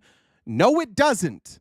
That's what rich people say so they can buy shit cheaper. It doesn't need a correction. You need to make rich people and corporations stop buying up all the houses. That's what needs to be corrected. And then it'll level off and then inflate, and then it won't outpace inflation anymore. And at some point it'll catch up. But this is what they tell you. Oh, it needs a correction. You know what a correction is? That means people lose their houses, Drew. We don't need people to lose their houses in order for the real estate market to keep going. You're just talking about profit for real estate agents and real estate companies and people who are selling real estate as an investment. It doesn't need that. That's what they want it to do so that they can make more money. And people have to lose their homes in order for a 10 to 15% correction. What we should do is we should have an economy that's not propped up on the back of housing, because it doesn't make any fucking sense to back your economy on housing. It should not be a commodity. At least not in that way. It should not be a traded commodity. Anyways, there's Trump blaming Elizabeth Warren. And to prove that he's taking his talking points, here is Mark Andreessen on Rogan. Explain. Tell me if this is not, if Trump's not just saying his words. There's more agencies than there have been years of the United States. Correct. Yeah, 450 federal agencies and 2 new ones a year. And then my favorite twist is we have this thing called independent federal agencies. So like, for example, we have this thing called the Consumer Finance Protection Bureau, CFPB, which was it's sort of Elizabeth Warren's personal agency that she gets to control. Did he not just say that word for word? It's Elizabeth Warren's personal agency that she gets to control. She was never in control of it. It was her idea. She never got to run it. In fact, Obama didn't let her be in charge of it, which was, I think, a mistake. But she was never in control of it.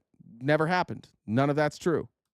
And it's an independent agency that just gets to run and do whatever it wants, right? And if you read the Constitution, like, there is no such thing as an independent agency, and yet there it is. What does her agency do? Whatever she wants. All right, so let me explain how this works. So the Consumer Financial Protection Bureau was set up And it's meant to be independent from Congress because they don't want people to be able to lobby to get the CFPB to do certain things. So the way that the CFPB works is it is funded by the Federal Reserve, and it's funded based on it's complicated, but basically it's funded on a percentage of the profits, right? And so they use funding directly from the Federal Reserve, and it's set up so that it is not political. It's the whole purpose of it is simply to, in an apolitical way, respond to consumer complaints and investigate whether or not they were taken advantage of. That's what their job was. So even this thing where they're like, it's Elizabeth Warren's brainchild, even they didn't have the ability to dictate who investigated it. The reason they set it up that way is so that it couldn't be used politically. That's why it was so goddamn brilliant what she did. That's why her idea had unanimous. That's why like almost everybody was on board with this. And they try and scare you like, oh, there's no government oversight. There is oversight. There's absolutely oversight into the CFPB. But what they can't do is they can't direct the CFPB who to investigate. It's an independent agency in that it makes independent decisions on who to investigate, free from political power. But these guys are mad because they keep having to give money back to consumers. What does it do, though? Basically, it terrorize financial institutions, prevent competition, new startups that want to compete with the big banks. Really? Oh, yeah, 100%. How so? Just by terrorizing anybody who tries to do anything new in financial services. Can you give me an example? Well, debanking is when you as either a person or your company are literally kicked out of the banking system. And the CFPB prevents you from being debanked. That's their role. They don't debank anybody. They have debanked 0 people ever in the history of this country. They can't debank people. The only people that can debank somebody are the banks. All the CFPB can do is protect you if you get debanked. And if you're me and my bank suddenly stops working with me, my only recourse is to go to the CFPB and say, my bank debanked me for freedom of speech. They didn't like what I said and they debanked me. For example, if Kanye West wanted to go after Chase Bank after they debanked him because he's a Nazi, Kanye would go to the CFPB for protection. It's 100% a lie.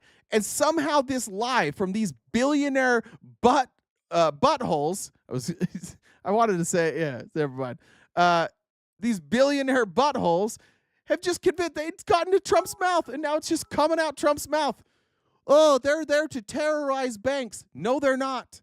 They don't debank people. They don't terrorize banks. Unless when you say terrorize banks, you're saying, notice he said like startup banks. You know who he's talking about? He's talking about the Silicon Valley Bank, where they all lost billions of dollars because that bank was scamming people and that bank went under. And the CFPB is part of the reason it went under because the CFPB came to them and they said, you can't scam people. And they lost money because they had to give money back to consumers, and that was part of their downfall. So you have the scammer here, the person who's scamming people, attacking an agency. Joe Rogan tried. He's like, could you give me an example? No. What do? They terrorize. What do you mean they terrorize? Debanking. They don't debank. Anybody with half a brain cell can figure out that the CFPB does not debank people. They prevent debanking. And now Mark Andreessen's very words are coming out of the president's mouth. I wonder how that happened. They did to Kanye. Exactly, like they did to Kanye. My partner Ben. Chase did that. Chase did that to Kanye. If you don't believe me, go ask Kanye. And Kanye will tell you that Chase did it. And who did he call? He called the wrong person. He called Jamie Dimon. He tried to get Jamie Dimon on the phone to say like, hey, give me my money back. It was Chase that debanked him.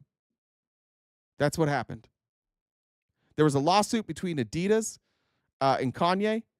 And Adidas, basically what they did is they paid Kanye. Kanye said, I'm the marketing money. So don't run commercials for the Yeezys. Give me the money that you would run for commercials, and I'm the marketing.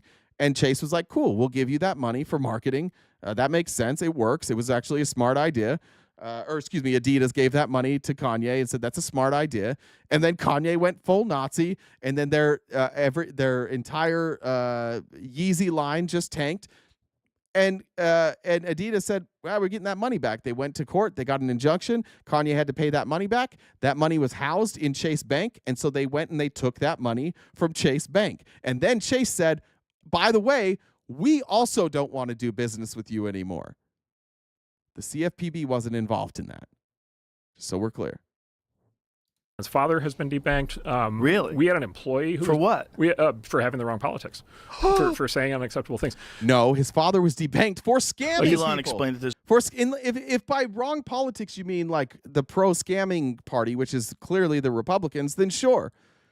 But when we talk about Curtis Yarvin here, who Mark Andreessen has said is the something like the motherlode of good ideas.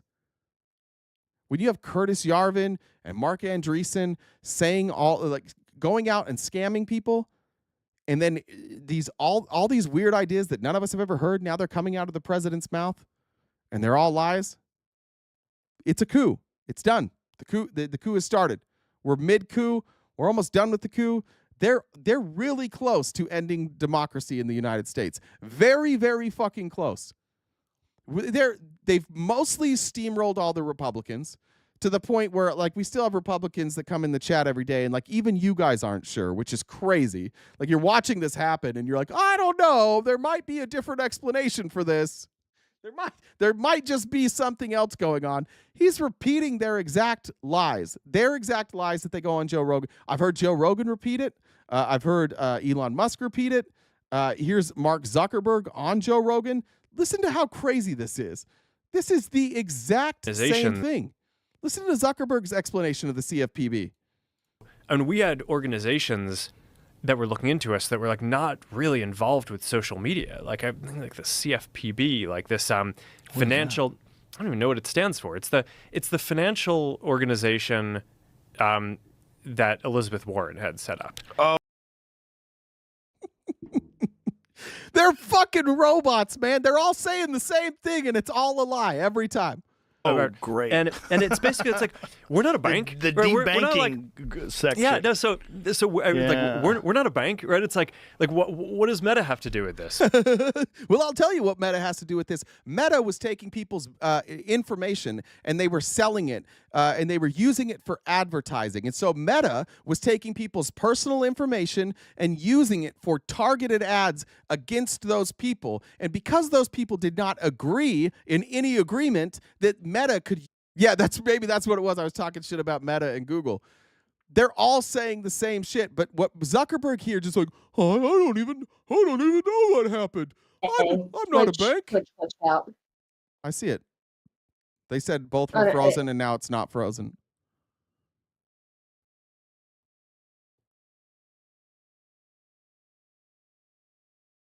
Did I lose you just barely?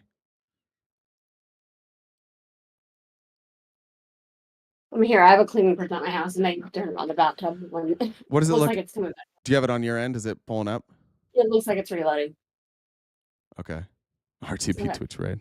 All right. It says Twitch dropped. Okay, we're back on Twitch. All right. So Zuckerberg here is pretending that he doesn't know what happened. He's pretending that there wasn't this lawsuit. And by the way, why do you think he gave Trump all this money? Why do you think he's all of a sudden on Team Trump? Because Trump allows these organizations to steal your data. The only thing Trump cares about, like, don't censor Republicans, but you can steal all their data all you want. Go for it. Steal all their data. We won't do shit. But they kind of found some theory that they wanted to investigate, and it's like, okay, clearly they were trying really hard, right, to find some theory, but I don't know, it kind of like throughout the party and the government, there was just sort of, I don't know how this stuff works. I mean, I've never been in government. I don't know if it's like a directive or it's just like a quiet consensus that. Yeah, what happened is a bunch of consumers contacted CFPB and they said, hey, these motherfuckers are targeting me with ads. These were consumer complaints. This wasn't directed by Elizabeth Warren. It wasn't directed by Joe Biden. Didn't we just get done having them explain that there is no oversight? Didn't they just explain that to us? Didn't Andreessen tell us that there's no oversight? That they couldn't tell people who to investigate? Yet we know what this is.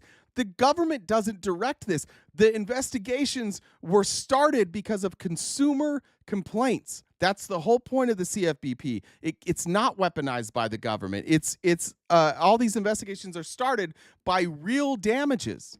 Like, we don't like these guys. They're not doing what we want. We're going to punish them. But it's tough to be at the other end of that. It's tough to be Mark Zuckerberg. So tough to be Mark Zuckerberg. Like, well, it's not good. I think. Well, what's it like? It's not good. The thing that I think is actually the toughest, though, is it's global, right? So, and really, when you think about it, oh yeah, the CFPB is global, Mark Zuckerberg.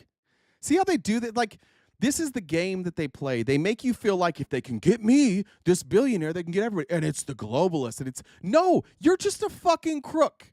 You're just a fucking crook, and you're trying to make billions of dollars off of the backs of your users. And now, instead of just owning that and being like, you know what? Yeah, we did that. We should pay them. By the way, Zuckerberg, Elon, all these people, their original idea was we're going to have this open internet where everybody's going to be able to monetize themselves. It's going to be free for everybody. We're not going to do advertising. And then like 5 years later, they all have advertisers. And then like 10 years later, they're like, you know what we could do? We could take all of our user data and sell it and make billions of dollars on selling the user data. And now they're like, fuck, we got caught. It's the globalists. The U.S. government should be defending its companies, right? Not be the tip of the spear attacking its companies. So when we talk about a lot, okay, what is the experience of, okay, if the U.S. government comes after you? I think the real issue is that when the U.S. government does that to its tech industry, it's basically just open season around the rest of the world. Thanks, right? Devin. I mean, the EU, I pulled these numbers. All right, so now I'll kill it there. But now what he's talking about is that these other countries who have like a spine are going to Facebook and Twitter and saying, hey, you can't sell the data. You can't just do that. You can't just steal the customer's information and then sell the data and then use it to target ads at them. Like, we're not cool with this. We want our people to have an authentic experience on social media. We are our own country. We get to set the rules. And now they're out here complaining like, it's crazy. Like, other countries are saying that we can't operate there and sell the data so we can target ads and turn people into androids like we did in the United States. Look how great this worked in the United States. We just had 77 million people vote to be under a dictatorship. This worked really well for us. And now the UK, you don't want that? What the fuck, UK? And why is the United States government not backing us up? And what does the United States government do? J.D. Vance is overseas yesterday threatening them like, let our tech companies do whatever the fuck they want or else. Is it transparent enough yet? Are we there yet? Are we ready to say we're under a fucking oligarchy? The vice president is running business meetings over in the UK saying, let our tech companies do what they want. Our president is saying, hey, Gaza, you know that place that's not ours? It's ours now. And Jordan, you're going to take people. They're like, we're not going to take people. And he's like, yeah, you are. You're going to take people. Do we see it yet? Is it clear enough yet that you guys voted for fucking oligarchs and they don't give a shit about you? Or are we still going to be like, oh, well, I don't know. There's probably some gray area. There's some gray area here. I don't know yet. They're literally like, Trump is just doing what they want, bought and paid for. They bought J.D. Vance and they thought, oh, we got J.D. Vance in there. This is going to be good. Like, he'll have the president's ear. And then within like 30 seconds, they're like, wait a minute. He'll do whatever we say. We didn't even need J.D. Vance this whole time. Okay, cool. All right, so J.D. Vance, you're just a spokesperson now. Clearly, you're not the vice president. We're going to send you wherever the fuck we want to. And Trump and the real president, Elon Musk, are going to sit in the Oval Office. And Trump is going to sit there and shut the fuck up while Elon Musk tells everybody what we're doing. And even Elon Musk's son is going to be like, you're not the real president. Shush. You shush your mouth. You be quiet. You're not the real president. And Republicans are like, no. This is what we voted for. We have a mandate. We have a mandate for the tech companies to own our government. That's what we voted for. That's what we all wanted. Grow some fucking balls. Drew, grow some fucking balls. I can't believe you're still like on the fence here. I understand, like, there's some morons that we've dealt with historically. You're better than this. You like I think one of our research team was bringing it up. He said there's just something about Long Island. Like, you just can't say you're wrong. Like, it's impossible for any of you guys to say you're wrong. Even when it's obvious that you're wrong, like, you'll go to the grave before you'll ever admit that you were wrong about something. Kiki, thanks for joining the Dollar Train. Let me add this up real quick. You know what we haven't heard for a long time? He's trying to fuck RTP. Should make him better than a cherry. Breeze trying to fuck RTP. Breeze trying to fuck RTP. Woo! All right. Let me do that math here.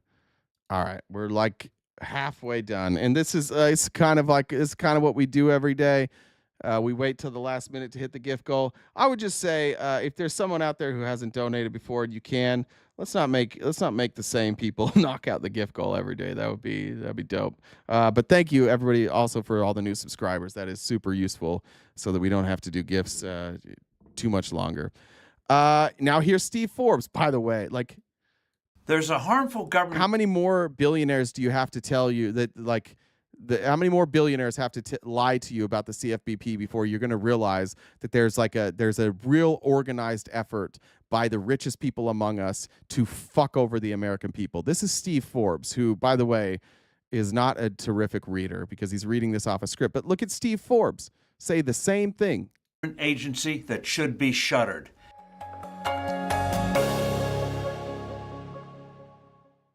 Hello, I'm Steve Forbes, and this is What's Ahead, where you get the insights you need to better navigate these turbulent times. There's no better example of modern socialism than the Consumer Financial Protection Bureau, CFPB. Created at the behest of Senator Elizabeth Warren in the aftermath. It's a script. It's a fucking script. Every one of them starts the same way, because they know that they have this dumbass base of people who are going to be like, oh, I remember it was started by Elizabeth Warren, and Elizabeth Warren is a communist, and so therefore Elizabeth Warren bad, CFPB bad. Never mind the fact that, like, she didn't run it. Never mind the fact that she's not a communist. She's clearly a capitalist. And never mind the fact that it's one of the best things our government has ever done. And who's against it? None of you were against this. None of you even knew that this existed. Nobody knew. No Republican knew about this. And now you're getting your messaging from billionaires? Well, the billionaires, really, if they go after the billionaires, then we won't have any money. Bunch of snakes with poisonous fangs. Absolutely, Frankie. Absolutely. Of the 2008-2009 economic crisis. Its stated goal is to protect consumers from bad actors and practices in the financial marketplace. In reality, it has been on a power-grabbing mission on how banking and lending should be done. Thank you, Amanda. As they think it should be done. Old-line Marxists thought that the government needed to own the so-called means of production to realize their socialist goals. The CFPB is socialism. Socialism is anytime somebody says you can't scam people. That's what socialism has become. Socialism now is any organization that tells rich old fucks like Steve Forbes that you're not allowed to steal from people. Got it. They're calling it socialism. Are you kidding? Why? Because you have to give back the money you stole? That's socialism now? Modern Marxists realize you don't need to Red own Fox's Love Breeze song and the theme. Thank you, Red Fox. Appreciate it. Something to control it. Rather, you can achieve that by extensive, intrusive regulation. In the case here, the CFPB was structured in a way that is a socialist delight, as it made it unaccountable to Congress. It gets its money each year, not from congressional appropriations, True, where it would have to make its case and answer questions, but rather automatically from the Federal Reserve. That's right, the Fed simply transfers funds to the CFPB. Correct. The agency can run wild while thumbing its nose at Capitol Hill, which often... Who's going to get... Has any of these people... Have you guys ever heard a legitimate complaint against the CFPB? Have any of them... Have any of them said, Here's something they did wrong. Nope. They don't have a single instance of the CFPB doing something wrong. They just say Elizabeth Warren, socialism, not funded by Congress. That's it. That's all they say. There's nothing, they're not saying anything that should scare anybody. And that should make you question yourself if you're a Republican. Why the fuck am I believing this? They're not giving me any evidence. They're just telling me to be afraid of it. They're just telling me it's bad. Do you ever ask that question? Like, why don't they give any examples ever? It does. On its face, this would seem to be a brazen violation of the Constitution. A federal appeals court thought so, but incredibly, a befuddled Supreme Court refused to throw out this bizarre, unprecedented arrangement that makes a mockery of accountability in a democracy. In practice, the CFPB has been a disaster for consumers. It tore after payday lenders, overlooking that this could push low-income people to the none-too-tender hands of loan sharks. You hear that? They went after predatory payday lenders. No, they went after these great payday lenders. How could that will send them into predatory loan sharks? Spoiler alert, payday lenders are predatory loan sharks. They're the same. That's what they are. They were legalized predatory loan sharks. Do you see? Like, they don't know. Either they don't know or they're just lying. But his evidence is that they went after payday loan companies. You know how big of a piece of shit you have to be like, you know what's really important is payday loan companies. We got to keep them afloat. Katrina says RTP totally rock squirt. Finding Nemo reference. I got that one. Allie says Donald Trump and his cult are remedial smooth brains. That includes you, Drew. It waged war against credit card and various bank fees that ended up. Yeah. The massive percentages, the APRs that credit card companies charge, which, by the way, this morning, Bernie Sanders and Josh Hawley in a bipartisan bill just said they should limit that at 10%. Oh, okay. But the CFPB is bad, right? Josh Hawley, good. CFPB, bad. Ended up raising consumer interest rates. It passed a rule that will have the perverse effect of making it easier for fraudsters to scam bank and credit card customers. The agency went after high-tech outfits that would compete with big banks. It made getting more... Silicon Valley Bank is what he's talking about. That was predatory. They were just stealing from people. Isn't this crazy to watch the billionaires try? Like, it's embarrassing. It's embarrassing that this works. They're not saying, oh, put a map behind me. Put a map behind me. And by the way, I'm Steve Forbes. I have money, so people are going to believe me. And Republicans are like, Steve Forbes said it. If there were Republicans here right now, like if I was having this debate, they'd be like, oh, what, you know more than Steve Forbes? Apparently I do. Apparently in this scenario, I do. Because he's also talking about legislation. He's also talking about rules that were passed by Congress, and he's saying CFPB did that. They can't pass legislation, you dumb dick. Like, has any of them read the Constitution? Have any of them passed like a civics class ever in their life? This is nonsense. The biggest lie that we've ever been told is that rich people are smart. You cannot become filthy rich unless you don't really have morals. Okay? You don't get to this level with morals. You become filthy rich if you're willing to lie to people. Think of the people in this country who make the most money, the industries where people make the most money. In every one of those industries, it requires you to be predatory and it requires you to be dishonest. Every one of them. You cannot rise to the top financially in this country unless you're willing to be predatory and you're willing to be dishonest. And that's what they're all doing. But people worship money over everything else. And so they hear this and they just lap it up. They're like, yeah, that's probably true. I'm sure that's probably true. Mortgage is more difficult for certain groups of people. It launched an attack on auto financing that was baseless. Most of its actions are against small businesses. Thank you, Brenda. And on it goes.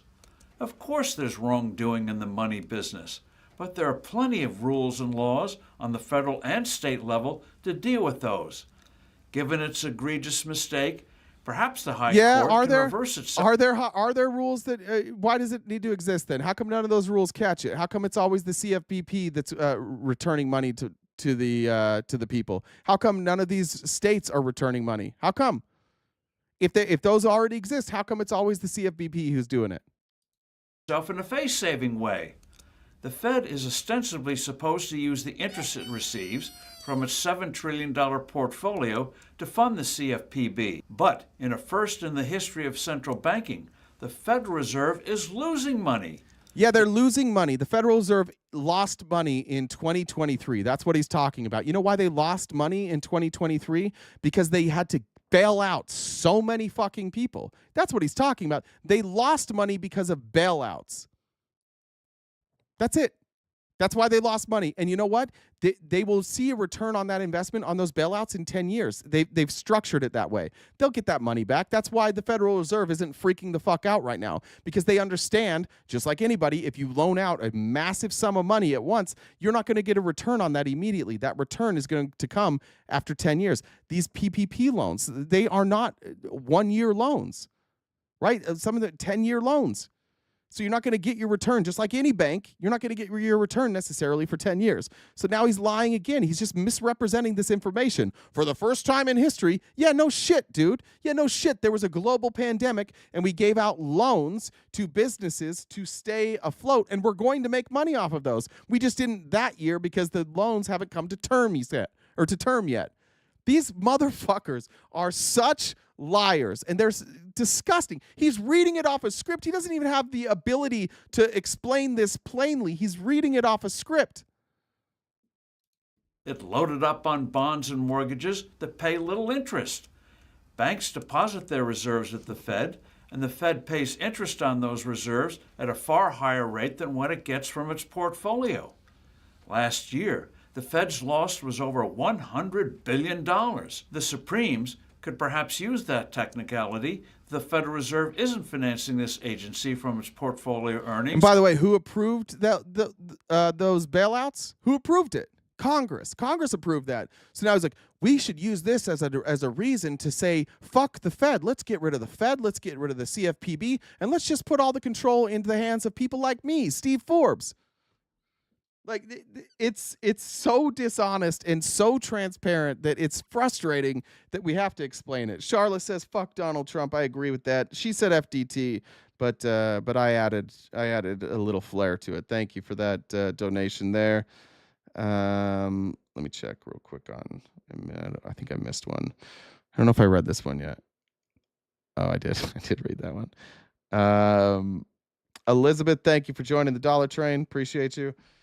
Brian says, arguing with Drew is like trying to convince your toddler that 2 + 2 isn't 7. Drew's a cuck. Look, Drew is smarter than this. He just is fucking hard-headed for no reason. I don't know why he's so goddamn hard-headed. Like, he just wants to hang on to his transphobia. I have faith in, not faith, I have hope in Drew, because I've talked to him enough, and he's actually in here arguing. He's actually right about something that you guys are arguing about on the 90-day hold. Like, that was a state level thing. And I'm pretty sure that I'm the one that started that rumor that Trump got rid of the 90-day waiting period. What he did is he asked for it. Like, it was part of a proposal, and many states adopted it, but it wasn't a federal thing. So Drew's actually right on that. He's smart enough to know to go fact check something that I said, which I do feel bad because I hear people repeat that all the time, and it's not entirely true. It was done on state levels.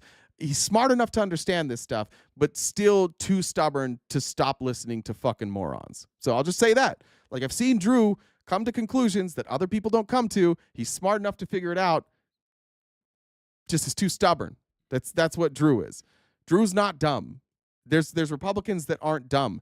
They just don't want to be on our side, because then they can't say they're racist shit anymore. They can't say they're homophobic shit anymore. They can't say they're transphobic shit anymore. They can't be. And by the way, you can find those circles, and you can find liberal circles that'll let you talk like that. And you can just keep lying to your friends and tell them you voted for Trump. But you don't have to go along with these billionaires who are stealing all your money. You don't have to do that. All right. What did I just see there? There was one more I needed to read. Did I miss it?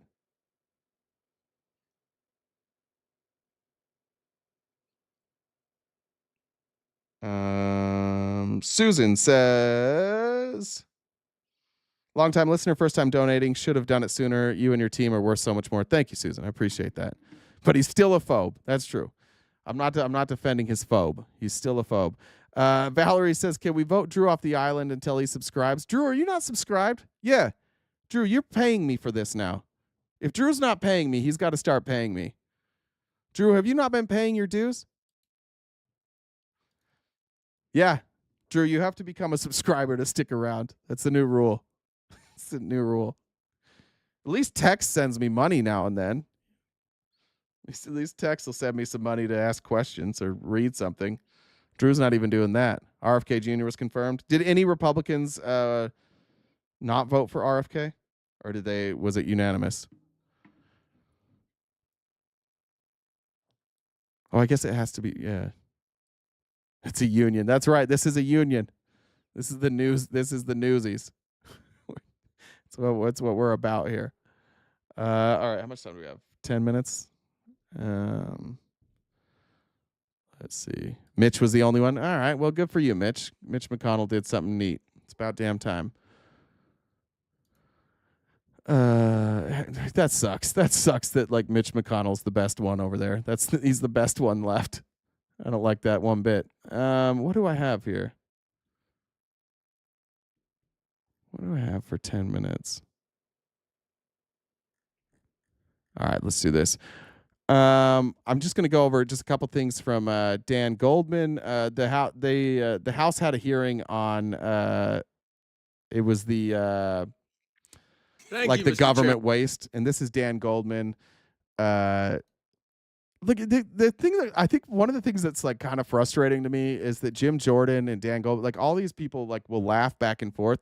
Jim Jordan and some of these Republicans know what they're doing. They know what they're doing is ridiculous, but they don't really fucking care. So when they get made fun of right to their face, they don't have answers for it, and they'll just sit there and laugh. And I guess it's nice that people aren't yelling at each other, but it's a little bit frustrating that they know that they're lying. They know exactly what they're doing. But here's Dan Goldman ripping apart this committee hearing. Chairman, of the 8 hearings on this topic, I do give you credit. This is only the 3rd one with these same witnesses.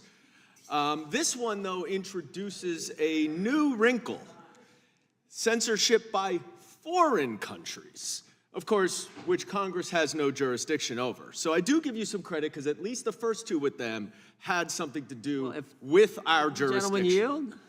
Not yet. Okay. Now, let's look at what has happened over the past 3 weeks.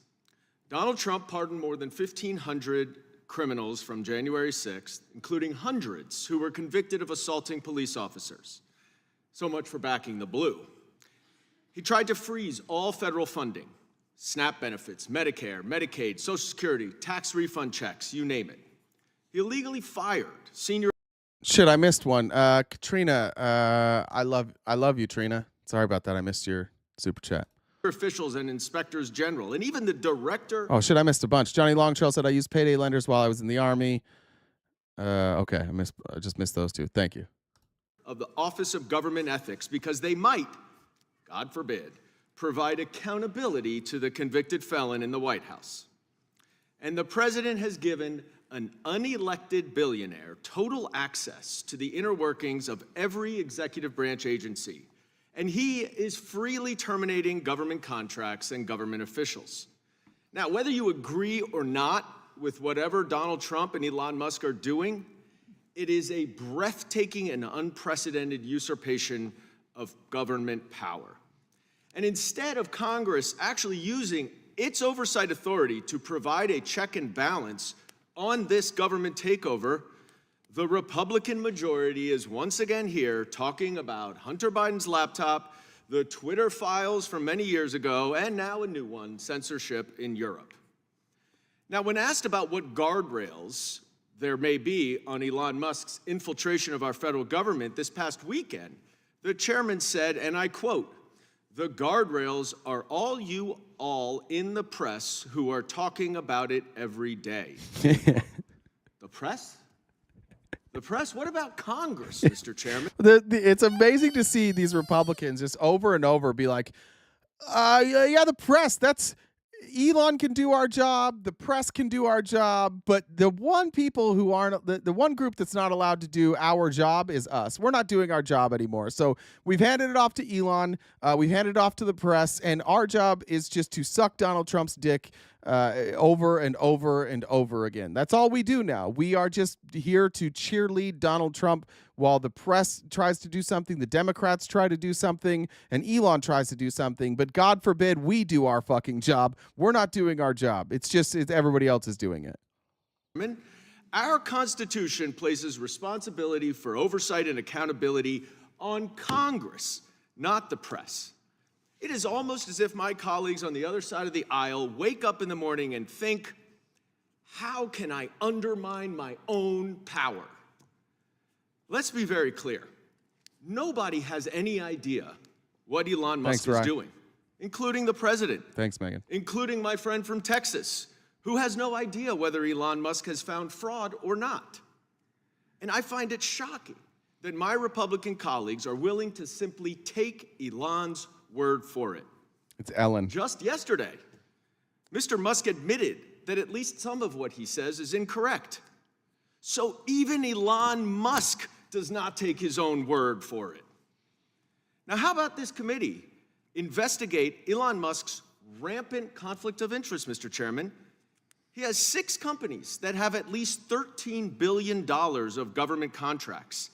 And here he is making decisions about what government contracts should be canceled.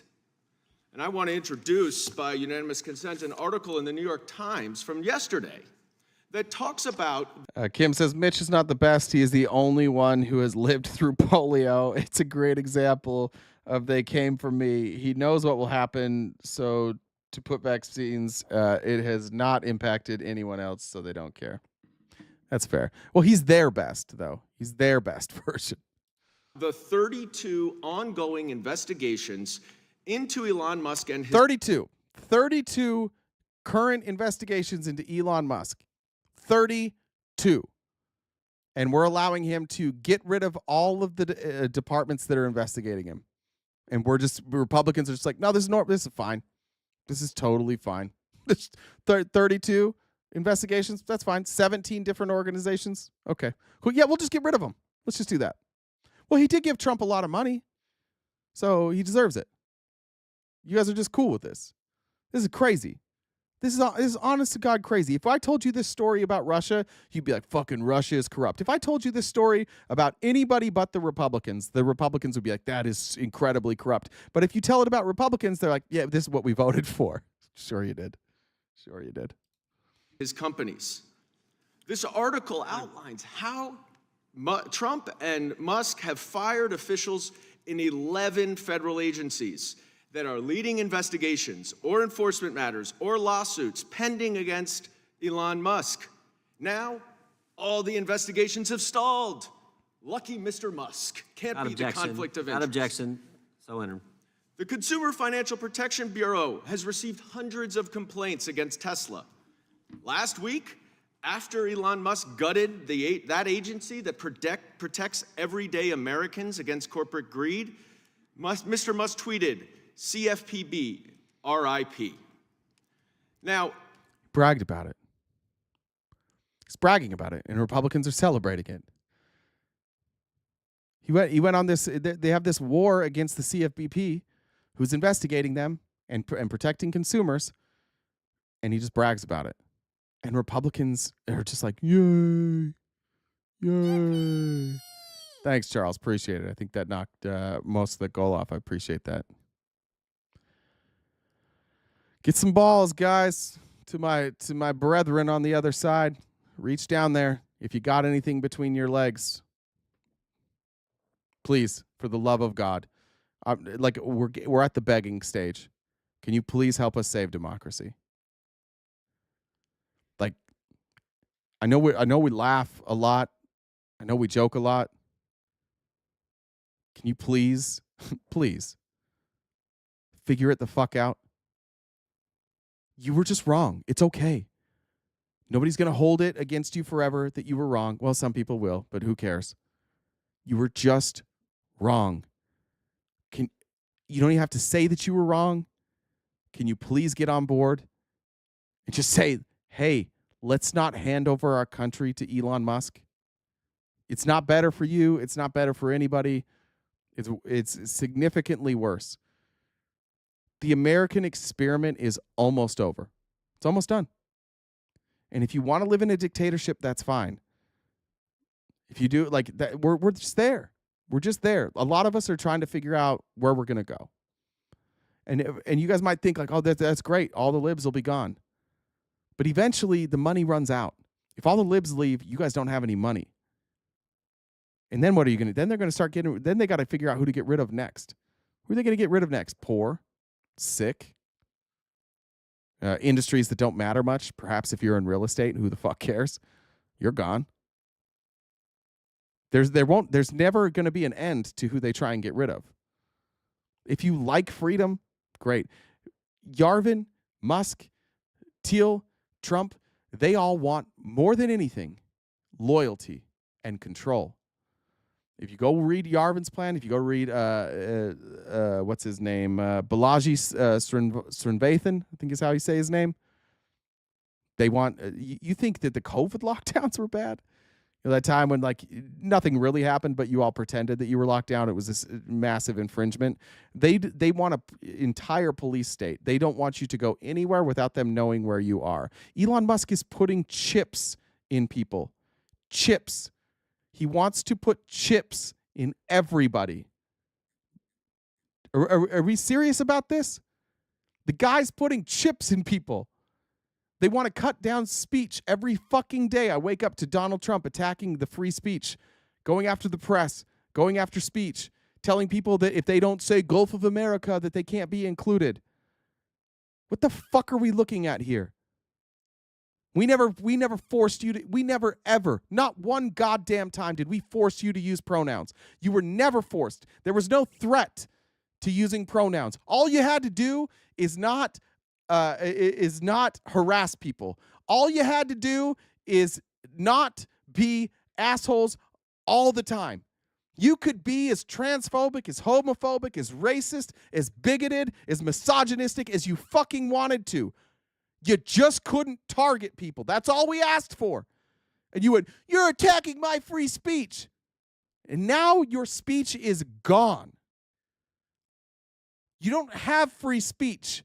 You have compelled speech. That's what we have now. If I don't say Gulf of America, I can't go to a government function. If I don't say, if I don't protect Christians but not Muslims, like, well, fuck, who cares? You guys are walking into a totalitarian dictatorship run by moron fucking LARPers, and we can't get you to wake the fuck up. Why? Because you spent so many years defending Donald Trump. And you're like, oh, we're the free speech party. And you weren't ever the free speech party. You were the party that didn't want consequences for speech that hurt people. And that's it. And all we asked is that if your speech is targeted as harassment, that the same protections that you enjoy from not being targeted for your religion or your sex be applied to other people who maybe you think are icky. That's all we ever asked. And you guys got so up in arms in that you didn't notice that your party was doing oligarchy, that they're doing fascism. They distracted you for so long and made you think that we were attacking your speech for so long that you just stopped caring that they were doing fascism, because as long as you won and we lost, you were good. That's where we're at. That's the line we're drawing right now in this country. There are people who are cool with fascism and there are people who are not. And if you are on board with Elon Musk and you are on board with Trump, this is fascism. We can't be, I understand that you're like, this is why you lost the election. It is why we lost the election, because we pointed out fascism and you didn't want to believe it. But I don't fucking care anymore, because now it's here. Now it's happening. And it turns out that no matter what, you weren't going to believe it. Trump could have come out and said the whole time, I'm going to be a dictator. We're doing fascism. We're doing it, and you guys would have went along with it. You never cared about fascism. So yeah, maybe it's why we lost, but we lost because you guys like being fascists. You like it. And that's fine. Own it. Own it or come over here. But you don't get to be on the fence anymore and be like, no, I don't really like fascism. It's fascism or it's not. You're with us or you're with them.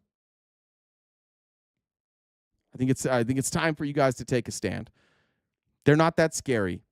Okay? It's Donald Trump. He's 80 years old. He paints his fucking face every day. You could push a good wind will push that moron over. It's Elon Musk. It's Peter Thiel. It's Curtis Yarvin. It's Mark Andreessen. It's Joe Rogan. Whoever it is. I don't know why the fuck you're afraid of these people. I don't know why you're so afraid to stand up for yourselves and have a little bit of autonomy, but you seem to be terrified of it. We're in a constitutional crisis right now. That's the reality. And I would love to sugarcoat it, and I would like to believe, and I do believe I do believe that in the American people that they will do the right thing eventually, and not before a lot of harm is done. And if I'm wrong, I'm out. I'm leaving. And if I'm wrong, I would recommend you guys leave too, because I don't want to live in Russia. I don't want to live in Iran. I don't want to live in Afghanistan. I don't. I want to live in a place that's free. And there's neighbors to the north and there's neighbors to the south that have a hell of a lot more freedom than America right now. We are no longer the beacon of freedom. We are no longer a beacon of democracy. We are in the middle of a fascist takeover. And if Republicans don't get on board with us soon, it's fascism. And I don't think you have an argument for that. I really don't. I don't think any of you have an argument for that. I think that you're just, Drew specifically, I just think you're too proud to admit that you were wrong. And that sucks. That sucks. All right, guys. That's all I have for today. Dreamliner, thanks for the super chat. So far, Trump's presidency has saved me money from buying Ozempic. I literally puke my body weight after each one of his press conferences. Yeah, that'll do it. That'll do it. Yeah, dark shit. I agree. I think we have to be honest about where we're at, though. Like, we're in the coup. The coup's here. And maybe Republicans at some point will stand up. And maybe they won't. So sorry to end on such a tough note there. I'll be back tomorrow morning. Tomorrow's Friendly Friday, right? Friendly Friday. Did you see my message for Johnny's? I don't know if I heard you. That one. Yeah, I think I read that. I think I read that he used Payday's lenders when he was in the Army. I think so, yeah. Not sure if I missed it. We have an update for the subscribers. We're at 287 between the two. Is Drew one of them? Not yet. Fucking Drew. Drew always tells us he has plenty of money. He's not even going to subscribe. How dare you, Drew? You can join the team. You can be a member for the $2.99 tier if you want. We should check. Is anybody going to quit the team if Drew joins? Actually, we might want to check on that. Well, there's Discord and then there's YouTube. I think it's safe. But that's just other people might have a different opinion. That could be one thing. Fair enough. Somebody said, did we hit the goal? I think we did. Sarah said, I live in North Idaho and MAGA morons are everywhere here. Sarah, I lived in North Idaho once. I lived in Bonners Ferry, so I know the morons you're talking about. Jocelyn said, just to hear you say my name. Thank you, Jocelyn. And I think I got that. Yeah, I think we did hit the goal, so I appreciate it. If anybody wants to send a donation, you're still welcome to, but we did hit the goal. Jen, any last words? Yeah. So I don't know if I ever told you this before, but my mom died because we couldn't remember her blood type. While she was dying, she kept telling us to be positive, but it's really hard without her. Jesus. You're welcome. Alina Bree. The answer on that one is Alina. All right, everybody. I'll be back tomorrow morning and every weekday morning, 9:30 a.m. to 1 Pacific Standard Time right here on Twitch and YouTube, and someday maybe on TikTok once again. I appreciate all the support. We're in this together. It is what it is. The fucking idiots are running shit right now, and I don't think we can stop talking about it. Be annoying. Go annoy the shit out of your family, your neighbors, your friends. Who cares? Like, do you want the country or to survive, or do we want dictatorship? Do you want to go down as somebody who wasn't vocal? Probably not, right? I think you would regret that your whole life. So let's keep fighting. Do your best to stay positive, guys. Like, at the end of the day, it's not the end. It is not the end of the world. We have to figure out a way around it. The world has survived things like this before, and I just don't want to be a person who goes down laying down, I guess. Put it that way. I'll catch you guys all tomorrow. Like I said, 9:30 to 1 Pacific Standard Time right here on Twitch and YouTube. Thank you guys all for the support. Stay cute and cool. Have a great summer.